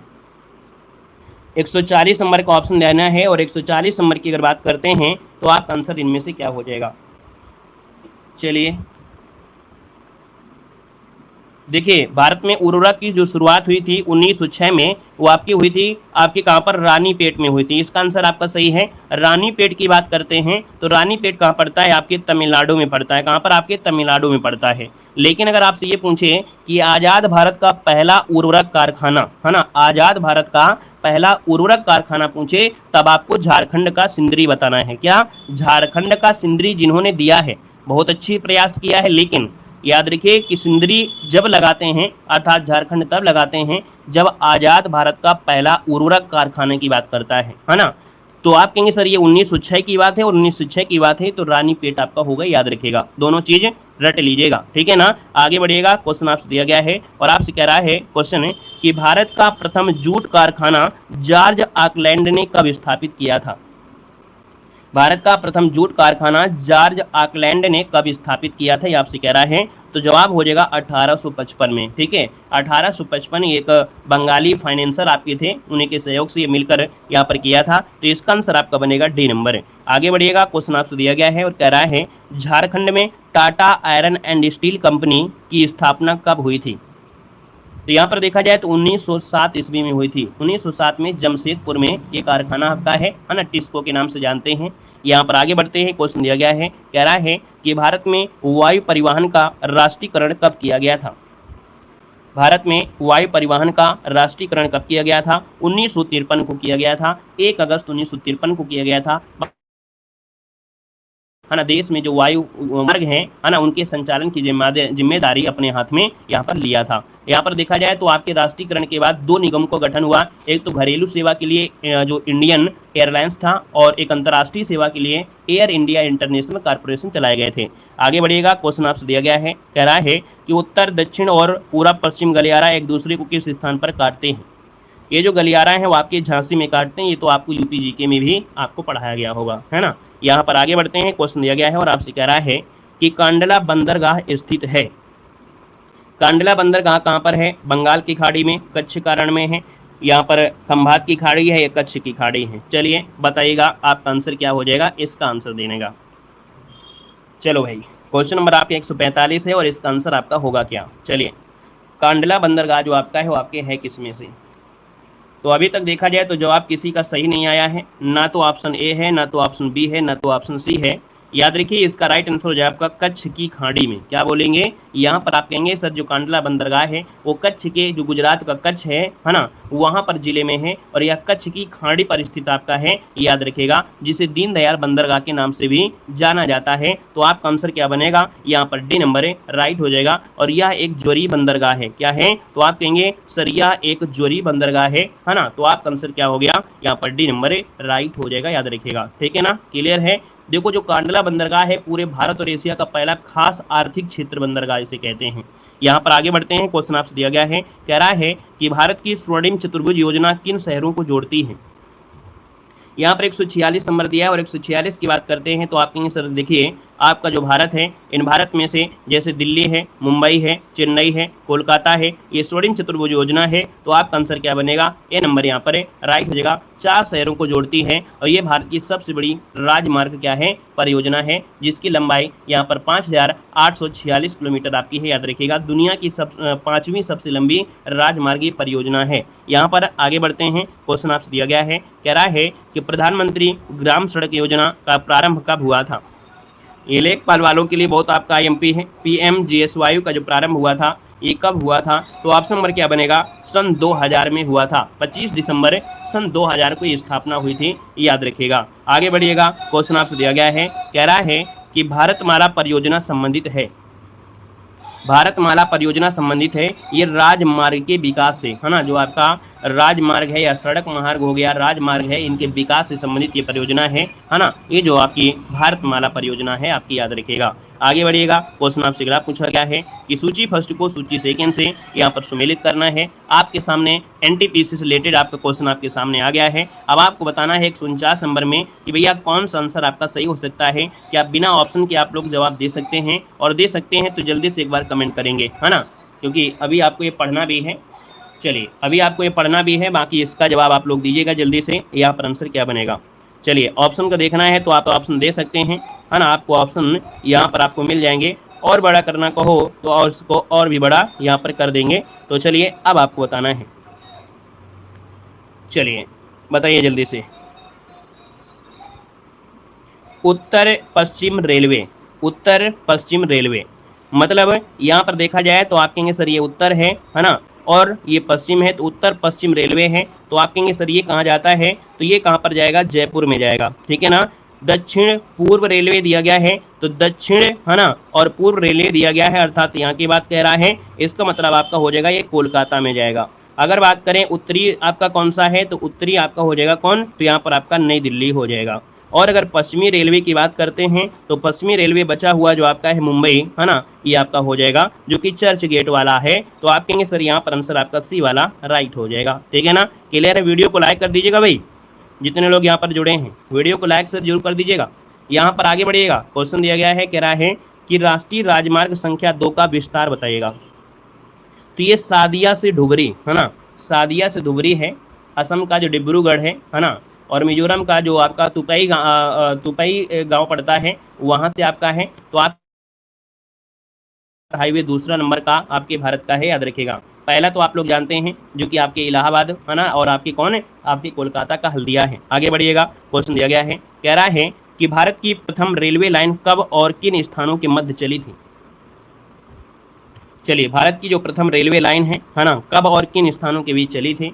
आप कहेंगे सर ये 16 अप्रैल को चली थी 1853 को, है ना, बॉम्बे की बोरी बंदर से थाने के बीच आपकी चली थी। यहाँ पर आंसर क्या हो जाएगा, मुंबई से थाने के बीच 1853 में आपकी चली थी। ट्रेन का नाम क्या था, डेक्कन क्वीन था। और इसमें डिब्बे कितने थे, तो आपकी 14 डिब्बे थे। सवार कितने सवारी इसमें थे, तो आपकी 400 यात्री सफ़र यहाँ पर कर रहे थे। और हमने कहा था कि ये जो ट्रेन आपकी है ना, लॉर्ड डलहौजी ने समर्पित किया था, लॉर्ड डलहौजी के द्वारा हुआ था, याद रखिएगा। 3 आपके 30 से स्टार्ट हुई थी, बोरी बंदर से रवाना हुई थी, शाम को 4:45 थाने आपकी पहुंची थी, याद रखिएगा, ठीक है ना। और आगे बढ़िएगा, क्वेश्चन दिया गया है और आपसे कह रहा है कि भारत की सबसे लंबी सड़क परिवहन सुरंग कौन सी है। सड़क परिवहन आपकी चेनानी नसारी हो जाएगी, याद रखिएगा। सड़क परिवहन दिया गया है, रेल मार्ग नहीं दिया है, रेल मार्ग नहीं है, ये सड़क परिवहन है, ऑप्शन ए बनेगा। नेक्स्ट क्वेश्चन यहाँ पर दिया गया है और आपसे कह रहा है कि चौधरी चरण सिंह अंतर्राष्ट्रीय हवाई अड्डा कहाँ पर स्थित है। ये कहाँ पर है, आपके लखनऊ में है। कहाँ पर है, लखनऊ में है, याद रखिए लखनऊ हो जाएगा, ठीक है ना। ये उत्तर प्रदेश का सबसे बड़ा हवाई अड्डा है ना। भारत में यात्री यातायात के मामले में 11वां सबसे बड़ा व्यस्त हवाई अड्डे के रूप में होता है, जो भारत के 5वें प्रधानमंत्री थे उनके नाम पर ये रखा गया है, याद रखिएगा, ठीक है ना। और यहाँ पर आगे बढ़ते हैं, क्वेश्चन आपसे दिया गया है, कह रहा है क्वेश्चन कि निम्न में से जुआरी नदी के ज्वार नदमुख में कौन सा बंदरगाह स्थित है। तो दोस्तों याद रखिएगा, जुआरी नदी जो कि गोवा में है, ये मार्मगांव बंदरगाह है। तो ऑप्शन नंबर क्या बनेगा, यहाँ पर डी नंबर राइट हो जाएगा, याद रखिएगा, ठीक है ना। यहाँ पर आगे बढ़ते हैं, क्वेश्चन दिया गया है, कह रहा है 2022-23 की रिपोर्ट के अनुसार देश में राष्ट्रीय राजमार्ग के अंतर्गत सड़कों की लंबाई कितनी है। इनकी लंबाई है, याद रखिएगा, 144,955, है ना, ऐसे आपको याद रख लेना है। ऑप्शन नंबर आपका सी बनेगा। नेक्स्ट क्वेश्चन यहाँ पर दिया गया है और आपसे यहाँ पर क्या कह रहा है कि निम्नलिखित में से सीमा सड़क संगठन की स्थापना किस वर्ष की गई थी। चलिए यहाँ पर देखना है आपका आंसर क्या है। तो आप कहेंगे BRO की जो स्थापना है वो 7 मई 1960 को इसकी स्थापना हुई थी। और इस समय कौन थे, तो प्रधानमंत्री जवाहरलाल नेहरू थे, याद रखिएगा, है ना। तो आप कहेंगे सर इसका जो आंसर आपका दिया गया है वो आपका बी नंबर है, यहाँ पर राइट हो जाएगा, बी नंबर आपका हो जाएगा। तो भैया इस प्रकार से यहाँ पर जो आपका भारत का भूगोल था, तो भारत का भूगोल क्या होता है, यहाँ पर कंप्लीट होता है। धन्यवाद सभी को, जय हिंद, वंदे मातरम।